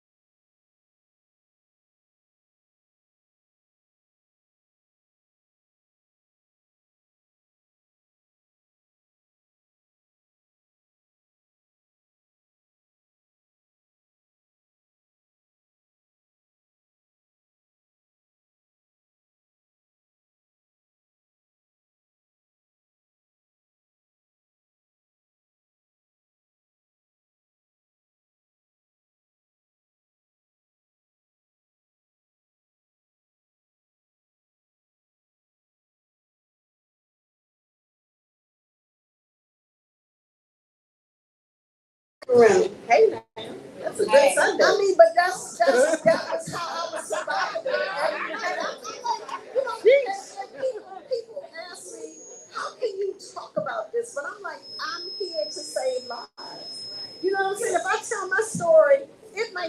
some young girl that was in the same situation. So what made you literally pick up the pen? Like, you've done all these things, you lived this life, you said, okay, I did this. What said, you know what, they need to hear my story. My story needs to be told. And you told me that it's semi-autobiographical. It's a story with little twists and turns in there, so, you know. I came up with some well-known gangsters uptown, which I can't. Uptown, baby. We shall protect the images. Talk about it. I've seen people go on podcasts and throw people's names out there, and I'm like, we don't do that. We don't do that. And somebody very close to me was upset because I didn't put his name in the acknowledgments. And I'm like, fool! You don't want to be associated with these books, so I changed all the names. You know, nobody knows who I'm writing about except people like that. All of my life, you know. But Hey, look, I know you're telling the truth. I'm gonna give you 3 schools that I went to: Parkview, McFarland, Cordova. I'm from Parkmore, and everything you're saying about Uptown, how it was, and I gotta show love to my man Big G because he took me off that block and put me on that stage. So everything you're saying is true. Amen, sister. She's before Big G, okay? She's before Big G. Okay. She's talking about the good go-go, the temple days, and the Sonic temples. And that's the thing. We went to the Go-Go Black old cherry. Cherries. Cherry. No, but I went to Brian Allen on my she was surprised. She had a set. Thursday, I went to the Sonic Temple. Friday, I went to Squad. And then we kept doing it. And guess what? These books are full of it. Trust me and believe. I always say sex, drugs, and R&B. And R&B. And go-go. And go-go. Because one thing about DC is we're small, but we have stories to tell. Like, our stories are our stories. And it's wild because we'll tell them and they'll relate to us. But guess what? The people outside, it'll be something. They may not relate to the music, but the story itself it can't be. It has to be told. I want to introduce you to Dr. Villalon. I played a character called Miss Mac. Miss Mac was at the door of all the Go-Go's, and she took the money. And I really feel like you need to be. We need to celebrate your legacy, your sisters. Without y'all, we don't know who we are. Without people like y'all right here, y'all fly as ever. This Stacey, ain't this how we gonna look? Y'all crazy, y'all is beautiful, y'all are DC pride. I really feel like right here. I just want to go ahead. We need more time with you and your best friend. We need more time. I need more DC history. If we don't have people like you, we don't know who we are. And what's crazy is, I just want to put this all together. We had a show today. We included we included talent and history, which we talked about a possible movie. Yes. So we talked about that part. We talked about the go-go aspect. We had a band here. We talked about the politics of it all, just being from DC and knowing it all. Like, you encompass everything that this show has been about today. Mental health. We talked about mental health. Like, this is what, you know what I'm saying? This is nothing but God, and this is literally us everywhere putting it all together. We definitely. For sure. I got to get more time. For sure. You should want more time to tell this story. So let me say, I got one more shout out. Go ahead, the beautiful Pinkney. No, tell us. Chyna'Pin, who's a famous artist for this area. And has been on the show. He did the covers of both the books. And has done the show. So tell us about the books one more time. Where can we find them? You can get the books on our website, which is www.talkingparentmedia.com, or you can get them on Amazon. I don't want y'all to Now, I was about to say, now, do you want us to go to Amazon? Absolutely not. We're going to go to her website. Tell us your website. www.talkingparentmedia.com. My tag on IG is Talking Parent Media. Okay? You are involved. Like the animal. PARROT. Talking Parrot Media on Instagram. Baby, it's the legend before us. Huh? Y'all know? We got stories. Baby. I just told him, I said, somebody said, are you famous? I said, yeah, I'm good famous. Legendary. You are queen. We respect y'all. We love y'all. This is DC history. Without y'all, we are nothing. We need to hear y'all stories. Everybody go check these books out on TalkingParrotMedia.com. Yep. And check her out. She gonna be back. We got big things planned for her. She already said, y'all see the glove. Y'all see the glove. And a friend. Look, I got one more thing to say. Absolutely. I'm an official OG now because I turned 71. I went to Vegas to see Chris Brown. That was my birthday. We talked about that. That lady is sensational. Y'all had a good time. Yeah, had me looking at that young boy.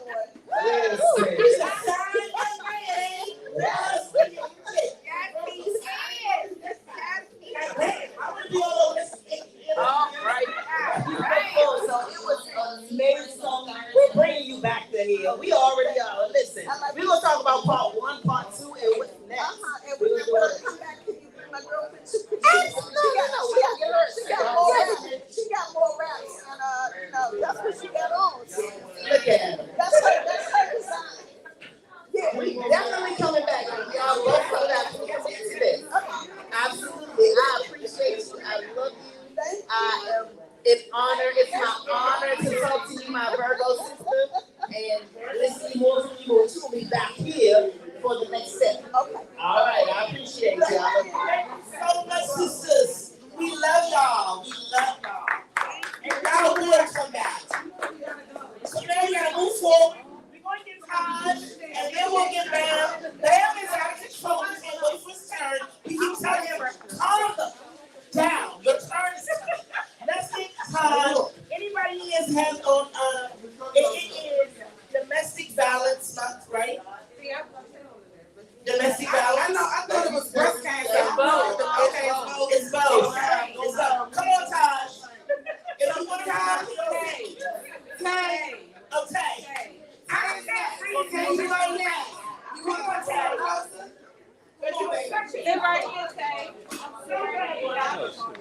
So we got Tay Nutt, my brother Dwayne Nutt, newly white. Yeah.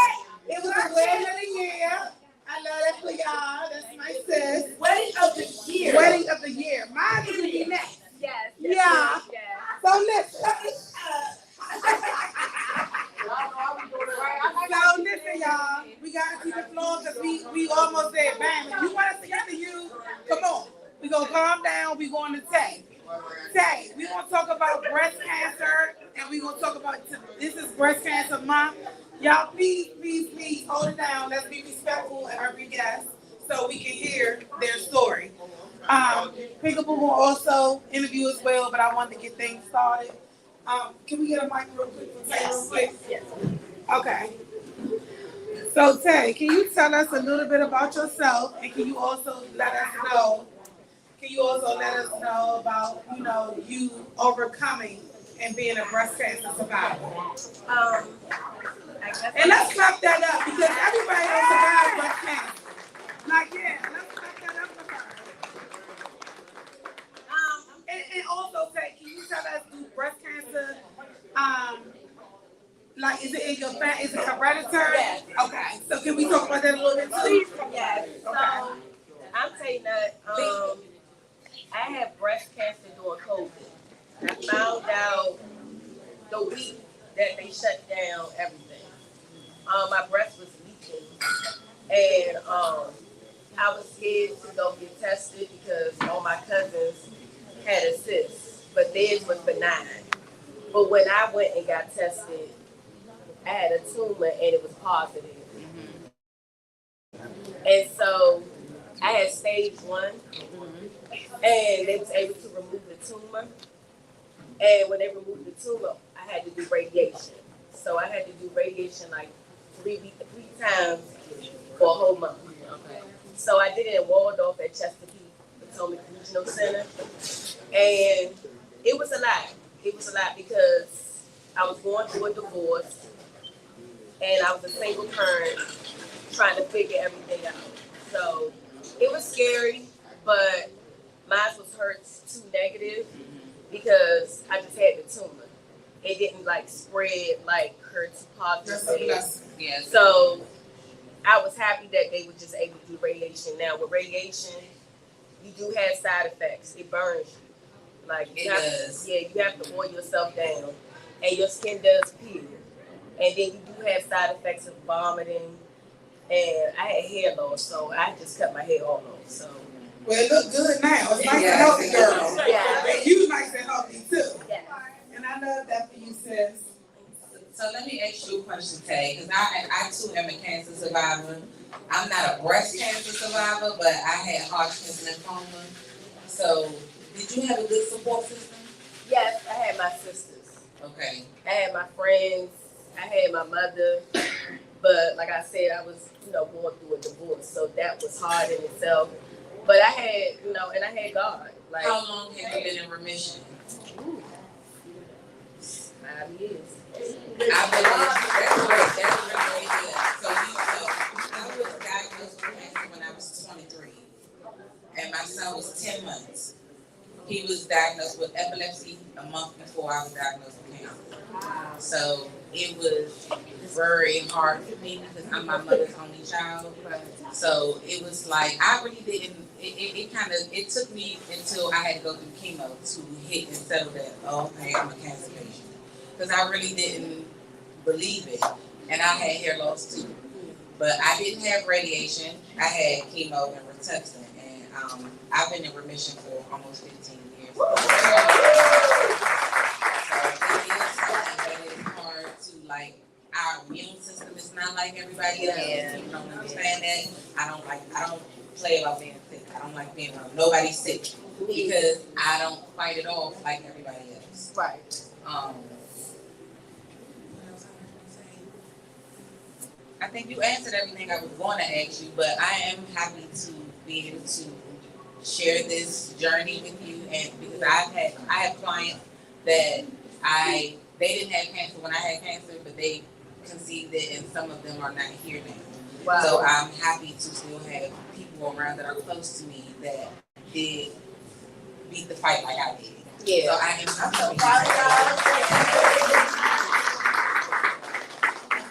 Question. So you look great. I would have never known that you had breast cancer ever. Like, you always keep your. Whenever I see you, I've never seen you not look cute. That body is on fleek. Yeah.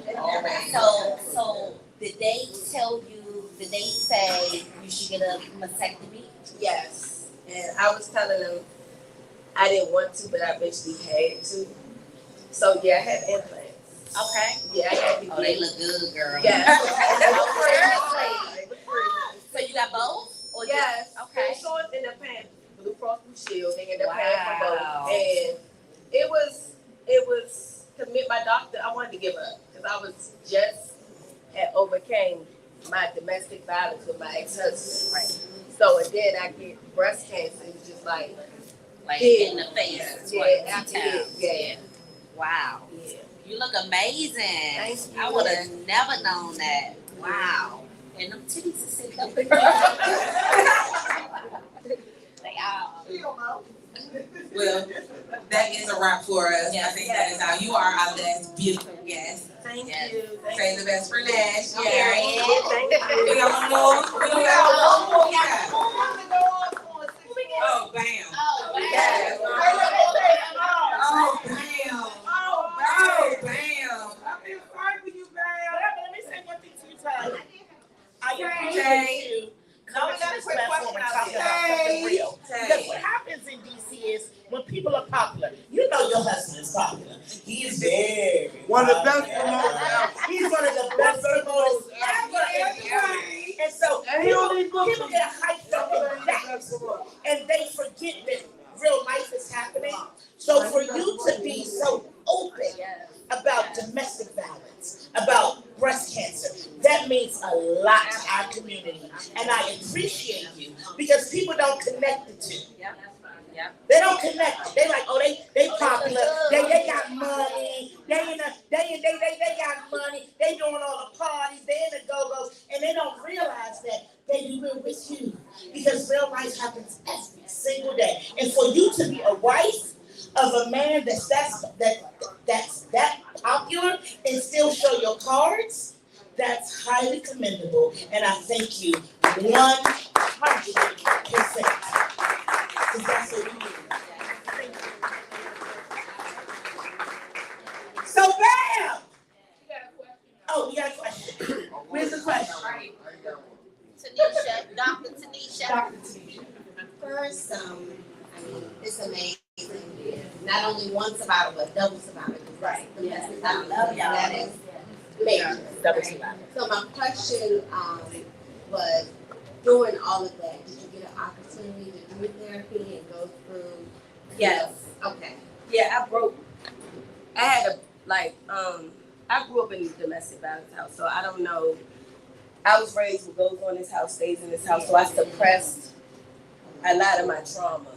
And one day I don't know what it was, but just like, I felt like God turned his back on me, because I was like, why am I getting hit after hit after hit? And I was wondering, why me? And my mother said, why not you? And I said,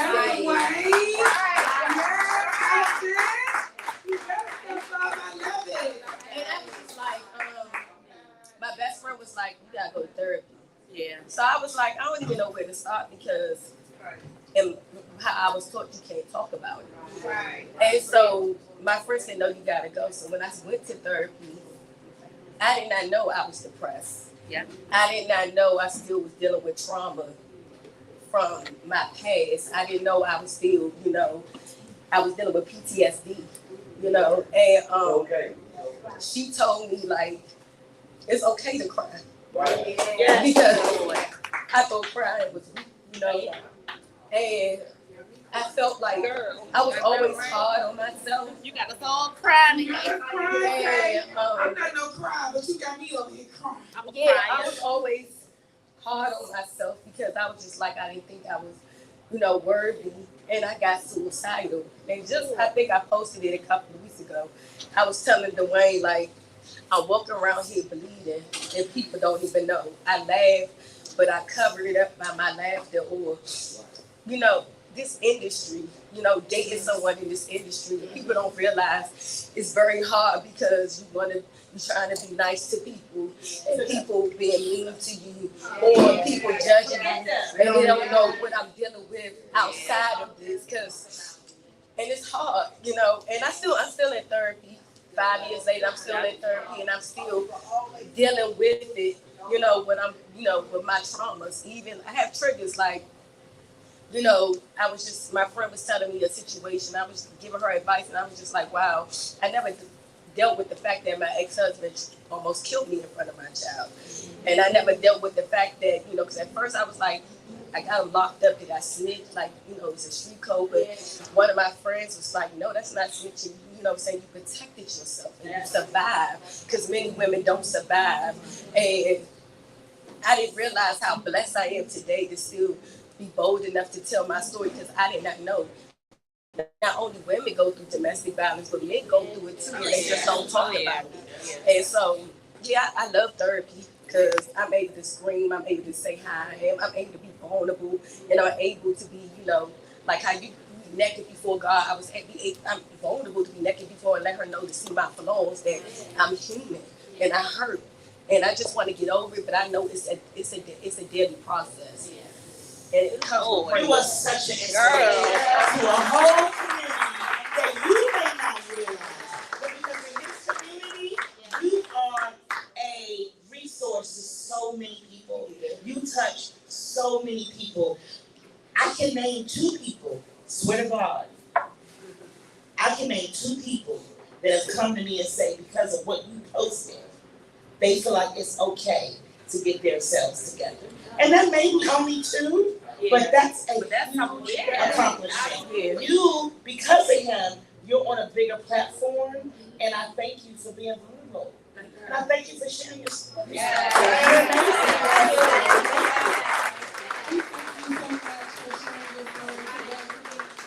You got me over here in tears too. And since you know I'm always here for you, anything you ever need, anytime you ever need to talk. Like, I have not experienced breast cancer, thank God. I have not experienced any type of cancer, but at the end of the day, we all have our issues, and I'm always here, always. Oh, you know that already, though. But I wanted to let everybody else know that as well. Like, you my girl, and it's nothing I wouldn't do for you. You know that. I love you with all my heart, girl. Now we're gonna get into Bam. We saved him for last. Oh, God knows he's been waiting. Get up here. Get up here. You've been all over the place. Bring the chair. Come on, bring that chair. Right here. Because your ass be causing problems. I'm going to try to control him, y'all. I'm going to try to control him. That's too bad. Get the big chair. Get the chair. No, I don't need no big chair. Yes, you do. You need to be eye level with me.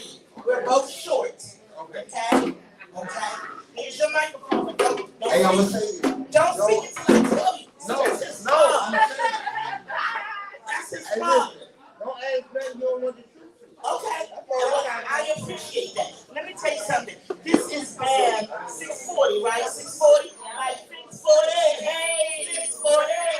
And let me start by saying we appreciate what you have done for this community.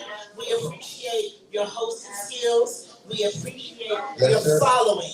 We do. So let me start by just asking, what do you have coming up in recent times that you need people to follow and support and come to? First of all, y'all have, no, the last time I won host of the year, first thing I want to say, I wore pink because my grandmother did pass away from breast cancer. So I heard y'all had a breast cancer survivor here, so I wanted to wear that.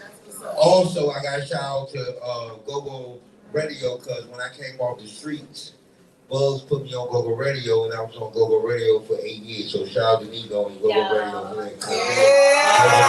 That's our shout out. If y'all can see my back fat, mind your business. He fine. Mind your business. I got a new insurance plan. I can't get lipo in my back yet, but I'm getting it soon. And when I do get it, don't say I'm fake. Fuck y'all, I'm getting lipo in my back. So, Bam, I would like to say, first of all, like I said before, we appreciate you. But you don't hold back. When you have something to say, you say it. Those of you who don't follow the GoGo Report on Facebook, you should go in there and invite yourselves because there's a lot of controversy. Although it's not controversy, it's still a lot of, GoGo, we're here together. But you just made a post, okay? And you said how you're kind of irritated by DJs trying to do the host job and people came back at you. What is your view on what you said and how people responded? I feel like if you got all the DJs, shout out to all the DJs that know how to host, they really don't be the host. Listen, Casper, Dan, shout out to DJ Superman. I worked with him Sunday at Chyna'Pink birthday. We already talked. We already talked. John, Big John is another one. Frank White is another one. But I wasn't even talking about the name. But Frank White came. I was talking about what happened Frank now. White came. Right, and I haven't hosted with Frank White in 2 years. But I'm saying, if Chyna'Pink is on a show hosting, and you have a DJ there to host, why did you hire Chyna'Pink? Let him cook. That's what I was saying. Hold on. I never get a name for 1 second because I'm a host too. Right, that's why I said. So I'm glad you brought that up because it's crazy. I literally just had this conversation today, and I feel like every DJ is not a host. Exactly. I know it's a few DJs that I can't stand. Like I know I got a raspy voice. I don't have the best mic voice, but I'm gonna pop my shit on the mic. However, I feel like it's a lot of DJs. I don't say a lot. It's a few. It's literally less than a handful. About 6 of them. That, in my opinion, don't have a host voice, and they don't do well. I'm one person, but in my opinion, they don't have the best voice for the mic. But this is the thing, though. If I hire a DJ to host and I hire Chyna'Pink, Why is the DJ talking when I'm trying to teach the talker the shit? The DJ should not. So that's not his job. He's there to play music and the host is there to host. That's what I'm saying. That was the basis of the post. And you agree with him. If you hire a DJ and a host, the DJ should stay in his lane, the host should stay in his lane. But this is the problem though, Kim. Hey, anybody could have said it. If Chyna'Pink said it, they would have respected it. When Bam 640 said it, like Donald Trump has said it. Do you think it's in the way in which you say that they got people upset? It ain't no way to say it. I didn't disrespect nobody. I didn't tag not one DJ. And man, I'm an uptown boy, man. I'm from Parkmore, and They said you really and not I know. They said you really not so. And everybody know I'm from Parkmore. I'm just stating the fact. Hey, listen. They said you really not from 640. I was born and raised up 640. I went to Parkview. I went to Cadoza. I went to McFarland. That's how I know I was raised. No, Parkview is not in Maryland. Parkview is on Ward Street. Parkview is not. I know Monroe Street. Hey, listen. I'm from DC. I know. Hey, listen. The biggest go-go, y'all look at Big G and this and that, but the biggest go-go of uptown is Ooh-Wee, Ronnie T, rest in peace. And I don't think he get the respect. People like Gabriel, Fat Cat, One Fold. It's a lot of people that do that, but I'm 6'4", born and raised. My cousin, my aunt Nate, my man Lil Man, rest in peace, my man Rump, and man, I love 6'4", that's why I choose the name, because I wanted to represent my So I feel like all you were doing was, I think your approach is wrong. I'm gonna say that. Look, I know I that think your interview, but let me intervene for 1 second. Only because he brought my name and he said that if I would have said it, it would have been more respected versus him. Yeah. Let me just say this. First of all, ain't nobody gonna disrespect me on social media. Let me start there. Second of all, let me also say this. Your approach is different from mine. So it's like, bam, you get into the paint every day. You're gonna post something on GoGo Report to get everybody riled up. That for me, I'm never doing that. So it's a difference. It's a difference. So they're used to you doing that. I don't do that. So at the end of the day, that's the disconnect where you say they're not going to say that to me versus they want to say that to you. Absolutely fucking not. Nobody not gonna play with me on social media. So what do you want to do to curb that? Because at the Chyna'Pink show, you see the beautiful show.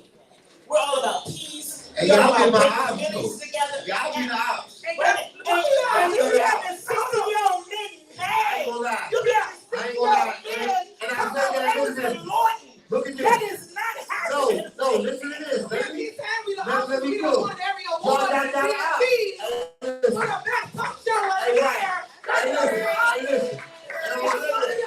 And guess what? I ain't gonna lie. This how I know I'm mature. Every time I lose a Chyna'Pink, I hear it. I say, sis, what I say? That's a wonderful thing. Yeah. And I lost to her about 1%. Like the last 2 years of my pocket lost 1%. I won 2022. No, I won 2022. No, hey, look, you know the percentages online. No, listen. Let me say this. I won MAMA Awards 2022 Host of the Year. Capri won 23 and Chyna'Pink swept everything last year. And what I do? And guess what I did though? Guess what I did? Other people like, oh, how did you win? I hit her. And I say, what I say? I say, sis, that's a wonderful thing. You the business, respect to you. That's not what we're talking about. No, that's what I said. Focus. No, let's go. All right, next question. Let's go. We're talking about my approach. We're talking about your approach. Hey, listen. You be having 60-year-old old gangsters ready to go back to Lawton because of shit that you're saying. They ain't gonna touch you. I'm outside. Shut up. What I want you to do. I'm outside or what? You are outside. Hey, y'all, am I outside? I'm outside. But I want you to change your approach. Because you say yourself, they won't come to China like that. Hey, well, because that's not her approach. Hey, let me say this. You got to be up. You have got to be I am who I am. You got to be a vessel for the community. For the Christian community. That's right. Yeah. But I get what you're saying, and I understand what you're saying. No, hold on, let me say this. Hold on, let me ask Hey, sis, let me say this. Let me one thing.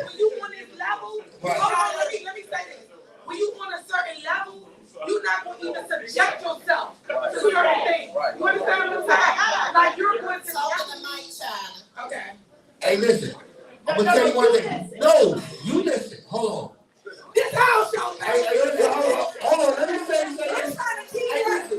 No, let me say this. And you can ask me whatever you want. Every time I give back to my Say You program, I just gave back to the kids. Where people donate, I have people could donate. My wife donated over $1,000. They don't say nothing about that. No, let me talk. Let me talk. When we did the Jordan Island Small, when we gave the kids toy drive, they don't never say nothing about that. Because you don't post about that. I do. So I didn't post about the toy drive. We don't see I'm that. posting about that toy drive I had out here. Let me tell you what we want you to do. We want you to recognize. They only see the bad things. We want you to recognize your influence in the community. Yeah. And we want you to harp on that. You never had to put nothing up about home and DJs. All the way to shut Hey, up. listen, you know how I met you, right? Shut up. You know how I met you, right? Lucky Strike. Hey, look, you don't want to talk about how I met you, man. You don't want to talk about how I met you. What the house with Howard? Rest in peace to my guy Mike White. You know how I met you at Lucky Strikes. You ain't had no jeans on, that's all I'm going to say. You ain't had no jeans on. I was on the microphone laughing. But what I'm saying is, bam, 640 in the GoGo report. But we, Chyna'Pin, we promote positivity in our community. You are a big part of our community. And you can affect a whole lot of change. So I need you to use discernment when you're thinking about what you're going to post. What you could have done, that DJ that overpowered you, you could have talked to him in a positive situation and figured it out. Whether they posted it on the GoGo report and all these people invoking all these emotions. It's the problem I have with GoGo, and I'm going to say it. Y'all move the goalposts. Major League can't do certain things that junkyard and backyard and vibe do because y'all listen, y'all move the goalposts. Major League, shout out to Dwayne Nutt, shout out to her, Dallas coming. Major League couldn't play in Dallas, and they couldn't play in Atlanta, so they had to pick one. But backyard could play in both of them. Y'all move. You can't even compare Major League. Right, you can't. That's my bad. You right, you right. But guess what? Why do they move the goalposts with the upper bands, but the bands that's coming up, they can't spread their wings? So that's like this, man. Yeah. Let me. You need a PR. In my opinion, man, listen. In my opinion, it's levels. It's levels in this industry, right? We all in this industry. You in this industry. We both do hosting. Yeah, we do. Both have our own talk shows. We all on the level. We on different levels. So, in my opinion, you can't even compare. No, I'm not comparing them, but I'm just saying, why don't the same rules apply? Major League 2025, Major League is my best band of 2025. So you think they is another band that's on that circuit they own? We're not talking about the backyards, the junkyards, the REs. No, we talking about mature clientele, MABs, all on that level. Major League has played in every major event all over the world. They have played at Annapolis Day. They played at the MGM. They played at the Sycamore. This is the band from Fredericksburg, Virginia, who came over here. I go, look, I'm 52, right? I've been to go for a long time. Right. Back when I'm gonna see backyard, I had to be like 17, 18. They put time at home. Let me finish. I remember at one time they played behind junkyard. They was small niggas. They put time a long. That's a long. Think about it. But they put a lot of time in. So that band you talking about? Right. Ain't got it yet though. Let me tell you something. When I first got, and listen, hold on, let me say this one night, and you know, 6/15/19, my birthday, 1993, the Black Hole with Ronnie T. I can go back to the Lupina. I've been with good kids from my block. Right. So I've been with them from day one. So why would you want to cause controversy? That's not controversy. That's just fair. All right, man, go ahead. And maybe I might say that. So Major League, they did my birthday. Give him another mic. Is it on? Is it on? Flip it up. So Major League did my birthday party, the Charles Family Fairground. They were the only band to double book on me. I sent a text to the manager. If they ever do it again, they'll never do another show of mine. Who was that? Major League. I had What day was it? I had $100,000. Oh, that was Charles County. That dude was $100,000 to do that show. They double booked on me. Matter of fact, they triple booked on me. I said the audacity of a band that I gave an opportunity to. This is the biggest stage you've ever been on, and you triple booked on me. R.E. didn't double book, Vibe didn't double book, Junkyard didn't double book, like Alley didn't double book, but you double booked. Right, okay, I respect that. Texting my phone right now to JB. I said never again. On this situation with Atlanta, not my call. I'm not even doing I'm not even doing the Junkyard Major League Party in Dallas. I'm doing Backyard and I'm doing Serious Vibe. Okay. Huff made a decision. If I'm giving you the opportunity to take you out of town, because this is another $100,000 show we doing in Dallas. Respect. I'm giving you the opportunity. I'm not expecting to see you. In Atlanta 3 weeks before, I'm doing something I'm giving you an opportunity for. Because we don't need them for at the end of the day. No disrespect to them. Right, but how many people do they have?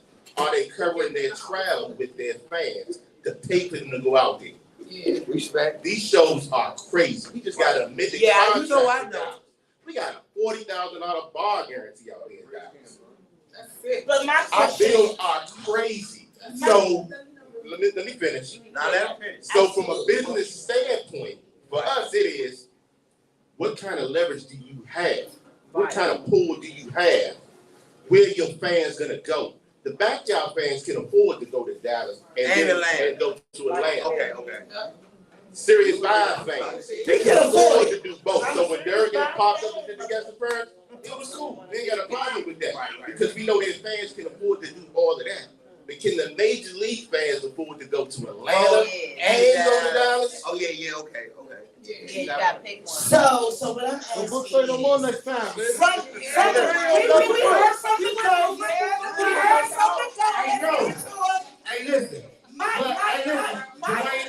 question is, how do we positively talk over each other because our audience is not gonna be able to hear? Our question is, how do we positively relate these messages without getting into beefs and controversy? It ain't no beef. You gotta say the positive. It ain't no beef. And I'm gonna tell you this. That's my advice to you. Right, and I'm gonna tell you this. I hate that people say what they say about Right, I don't want but that. every time, name another host that sell tickets, go live every day about your show, sell tables, do whatever I gotta do to promote your show. When Chyna'Pin said, man, I don't want to host my birthday band. You got it. I said, let's go. I've been on there every day.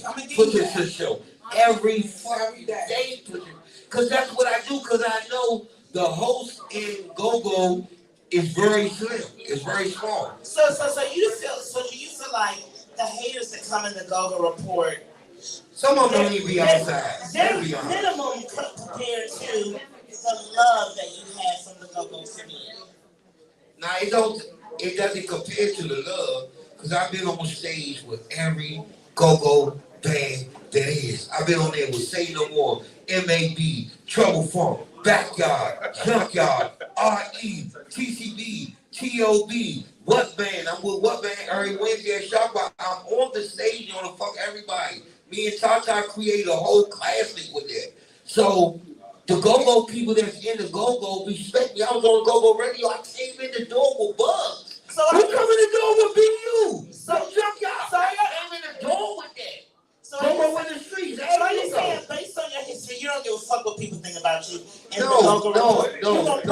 At a certain point, I don't give a fuck what people think, but you gotta respect the consumer because they are paying the money, the table. So when a nigga like Dwayne Nutt say, man, I want to fuck with Bam, promote, do all that. But when people say, oh, you got Bam on the show, I ain't coming. If you got 4 people 4 people say that. 4 people are Listen, hey, listen. Right, I got 4 people that say they don't want Barry Show, but I might sell 100 tickets. Yeah. But Dwayne Nutt gonna think the first 4 he got like it ain't a good business move. Yeah. And Dwayne Nutt has put me with backyard at the scene. Like when I started rapping, Dwayne Nutt was put me on halftime at the scene and got me my buzz. So what I want to say to the people in the GoGo Report that's against BAM is, don't shoot the messenger. I don't even know y'all motherfuckers. But what I How want you to know say I got it some is, because I read it. I'm in the GoGo Report. I read it. I see it.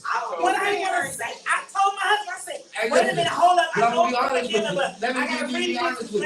Listen, be honest with you, I ain't gonna lie.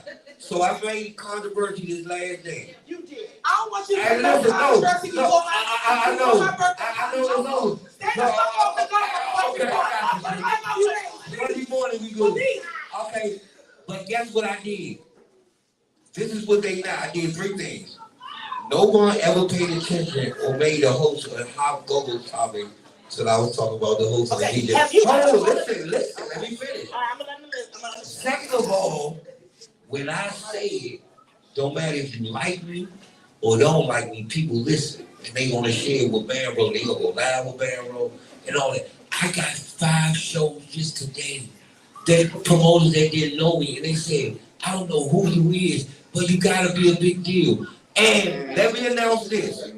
I got a call from Live Nation Sunday night. Listen, shout out Live Nation. Listen. This is official. The fly be out Tuesday. March 26th, Cardi B is at the Madison Square Garden. Guess who hosted the after party at the 4040 Club? Me and Cardi B. Me and Cardi B. I love you, Cardi. And just the moves that people see, it doesn't matter if it's bad or good, as long as it comes to Burry. Shout out to my man Burry, Sally 66. I'm wearing a pink shirt. Shout out to my man Woody Wood Madness. And they tell me all the time, Woody, Burry love when I go. Let me just ask you this. Have you ever thought about the fact that you're such a successful host in DC, and we really do respect you, regardless of what's going on in the GoGo Report? Like you said, the percentage of people that respect you is much greater than the percentage of people that don't. Have you ever thought about like a mentorship program, helping the new host that's coming up, helping them navigate? I got Pinkney the host. Shout out to Pinkney the host. Sean on the mic that said Martini. I got a lot of hosts that I mentor. I just don't brag on it because it's not a brag. If you want to help somebody, no. So I brag on stuff. No, listen. I brag on stuff with something about me, but when you help somebody from the heart. And I'm not going to try to say, oh, I helped Pinky get some shows. Or I helped Sean. Wow, we'll post something to get off there. You don't have to post that. Let me tell you something. But you do post when you're angry. And you do cause controversy. I don't even be angry. I just post a post. And I don't want you to do that because you're so amazing. You're so wonderful. Okay, so that's good. In our community, that I want you to reach out to the new host that's trying to come up and harp on that. And if you have a problem with a particular DJ, the fact that all the DJs is old as fuck, I'm pretty sure that you can go to them and be like, I didn't like what you know what DJ I need you to communicate proper fucking. Let me tell you what DJ that don't get wrong. And because y'all on the DJ Rigos and all, I get that. But listen, hey, listen, no, I'm on that. But let me be honest with y'all. Man, my guy DJ Zay, shout out to DJ INC, all the young DJs that come up, DJ Zay, they be killing. And I'm gonna tell you one thing about this. So, Super Dan is an ultimate host. Super Dan. But if Super Dan got hosted by Man 640 or hosted by Chyna'Pin, that's what they ain't gonna do. Man, I'm gonna cook for y'all and we'll let y'all do y'all thing. As he should. They're right, but a lot of hosts ain't gonna do that because they want to talk. DJ's not gonna do that. We gotta wrap it up, but this is what I want to say to you. Get yourself together. Shut up. Understand who you are. You are a staple in our community, and I want you to use more of that energy to pour into the people trying to do what you're trying to do, and block the negativity. Don't even post that shit in the GoGo Report because that's not what we're about. It's new people coming up in GoGo that are younger than us, and they need to understand the true history of DC and DC GoGo, and you are important to that. That's so why I love that wall right there. And I'm gonna be calling you and cussing you the fuck out. You know and we tell you do. to delete that. I know. Let me say this one thing, because we gotta rock. I get it. We are way beyond Right, our let me get my time. shout out. Now just ready to leave. All right, go ahead. And we gotta take pictures with everybody for the Okay, we that's got good. to go in 1 minute. Let me Okay. just say this, Pam. I fuck with you the long way, and we both I are. appreciate you, too. We both do the same thing. But let me just, what I want for you is a more positive life. I don't like that people contact me to say, oh, you sure you want Bam 640 to come on your show? Be careful, sis. I don't want nobody send. Do you know? I know that. That's what type I of know messages that. that I got today. I got you. Everything I love. I already know you did. Yeah, and so, and prior to today, what I got was, you got Bam 640 hosting your birthday party? Like, so, anybody that know, most of my birthday parties are mostly Classy. I know. Right? Shane called me today and said, don't mess that up. This is a good opportunity. I said, all right, I'm going to chill, Shane. I'm going to put it in the box. Yes, you got Shout out to to put it Shane. in the booty for my shit. Shout out to Shane. Yeah, Oh, I'm going to be definitely He goes down there. He goes down there. Not playing with your ass. Hey, listen, this is what I want to say. My sister's birthday is Thursday, man. She got her birthday trophy. So we're gonna celebrate her at the Shark Bar tomorrow. Another shout out I want to get you, your guy, my guy. I'm doing. We having the host battle of the sexes, and I told Butchie I was gonna talk. Butchie is like really a mentor to me. Like, man, you can do your own shows, man. You got it. I've been around a long time, so Butchie just sent Jamie, and he loves you. He said, I love Chyna'Pin. Like, shout out to Butchie, Uncle Butchie is what we call him. And you know what I'm saying? Hey, listen. If Chyna'Pin, all I want for her birthday is to come to the shop bar tomorrow night. Everybody's free. I'm gonna get her a section. If she I'm can, not coming to the shop bar, what band did you get a guy? Oh, I forgot. But I'm in the shop bar. Hey, listen. I'm in the shop bar every Wednesday. What man featuring Killer Cow? Everybody's free. It be a party. And before I go, my shout out is the Nico. Nico put up a lot of my shit for years, and he found it. Nico done put up a lot of our shit. Let me tell you something. Let me tell you something, y'all. Okay, y'all know the history. I was on GoGoRadio with Bugs, and then we did this clubhouse. But listen, and I'm gonna say this, I'm gonna drop the mic. When DC first opened, asked Nico when we came to the first, who was the radio first show on it. And this is why. And Gerard Street Garden. And this is why. And he still was around today. Because you are truly a part of DC history. Yeah, I appreciate and we do not want your reputation. We don't. And we don't want that. Hey, when I say her, I say, damn, she gonna get it to me. Because she only accountable for everything. When I say Kim, I say, damn, she gonna cuss me And out. let me add this one thing, we gotta go. Nobody can say another word after this. We got to go. But what I will say is, if you want to end up on the wall of the legend right there, where we at, we definitely on that wall right there. You blowing smoke up there. We say you got it. Blowing smoke up there. We love what you're doing for the community. Blowing smoke. But we got, like our show, everybody on our show, we on our positive kick. And we want that for you too. So in order for you to keep continuing to be a legend, to excel, you gotta bring that positive light to Bam 640. And I want that for you. I'm gonna keep helping you with that if I can. I don't want to see no more negativity on social media. No more. Can't be going back and Hold up, forth. China. I don't want that Hold up, China. I've been holding this for a minute. Hold it. Pause. So I want to say something to Bam directly because of exactly what you brought up. You said I put up with a lot of your stuff for 3 years. I put up with a lot of people's stuff. I can't count how many shows I had on GoGoRadio, and I never ever felt appreciated for all the work I put in for this my 15th year anniversary. Yes, doing all this. I was doing this before there was a thing such called podcasting. All right, it was, and I was the first one to start all of this stuff. So, but the issue came with you, and I don't know if you remember this, but Last time there was a government shutdown, you had an issue on Facebook. Yeah, I know. All right, and yes, and so And he had to let me go. right, so He had no choice. you made a comment regarding far as whatever. It doesn't even matter. Right. And so you was mad at me for taking you off the station because of all the heat that you was bringing to the station. Right. And so I just want people to understand, like China, she's understanding now. Like when you're in a position and you're in charge of everything, you're the face of it, whether you want to be or not. Right. So you're in charge of your own legacy and your own perception of you. So if you worried, I mean, you may say you don't you concern yourself about what other people think about you, but at the end of the day, you have to be. If you want to get paid to do what you're doing, you have to be concerned of how you're being perceived. And so with that being said, brother, there's a lot of people been trying to help you out over the years. Right, I know. A lot of people. But you always end up coming back to right where you at right now. So at the end of the day, it's all about what Michael Jackson said. It's about the man in the mirror, brother. Right. It's all about that. And so you can't look at nobody else but that mirror and decide if you want to change, or if you don't want to change, you just deal with the repercussions and let it go.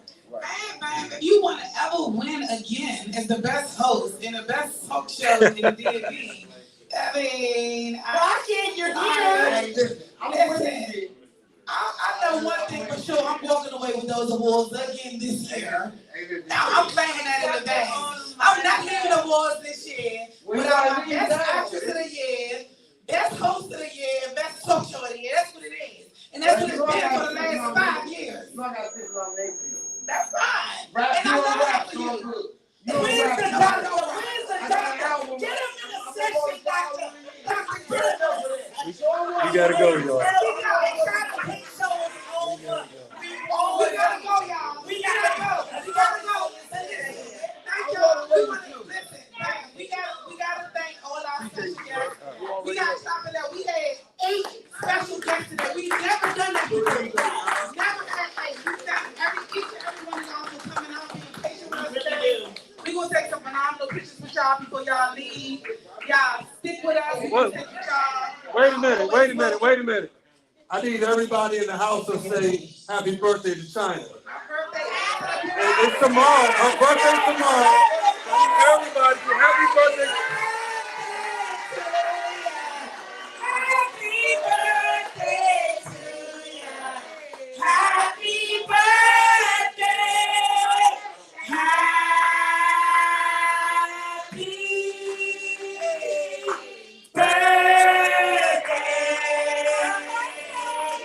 Happy birthday.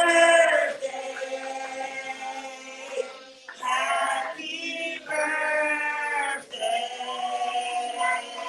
to the most beautiful, wonderful, amazing bitch I know.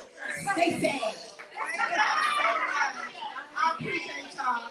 Y'all, I'm going to end this show today. First of all, we got to always thank Burgers and Apollo for making sure that we're in a live space to have our shows every month. We know, like we said, we haven't had the show for the last 2 months. People don't know. I've been going through. Can y'all please hold it down? We almost finished. One more second, y'all. Hold on, y'all. Let it go. I've been going through hell for the last 2 months. And if you know me personally, you know what I've been going through for the last 2 months. I literally, yesterday, I'm so relieved that my hell is over. Yeah! Y'all don't know what that did for my life. Yesterday was the best, one of the best days of my life. Yes. And those who've been there through me every step of the way, been there with me through every step of the way, I appreciate y'all. I thank y'all. Yes. You made it. I made God did it. God did it. God did his big one. You understand me? His big one yesterday. Like that man let me know yesterday. Who he is. Man, listen. That he's real. That he's real. And he rocking with me and my family. Like he did all the right to me yesterday. Yeah, and so with that being said, that was the best birthday. Like literally, people who know me know I don't need nothing. I don't need anything. God has provided for me. for the years and years on top of years. And yesterday right there was the best. Right. The best birthday present you ever gave me.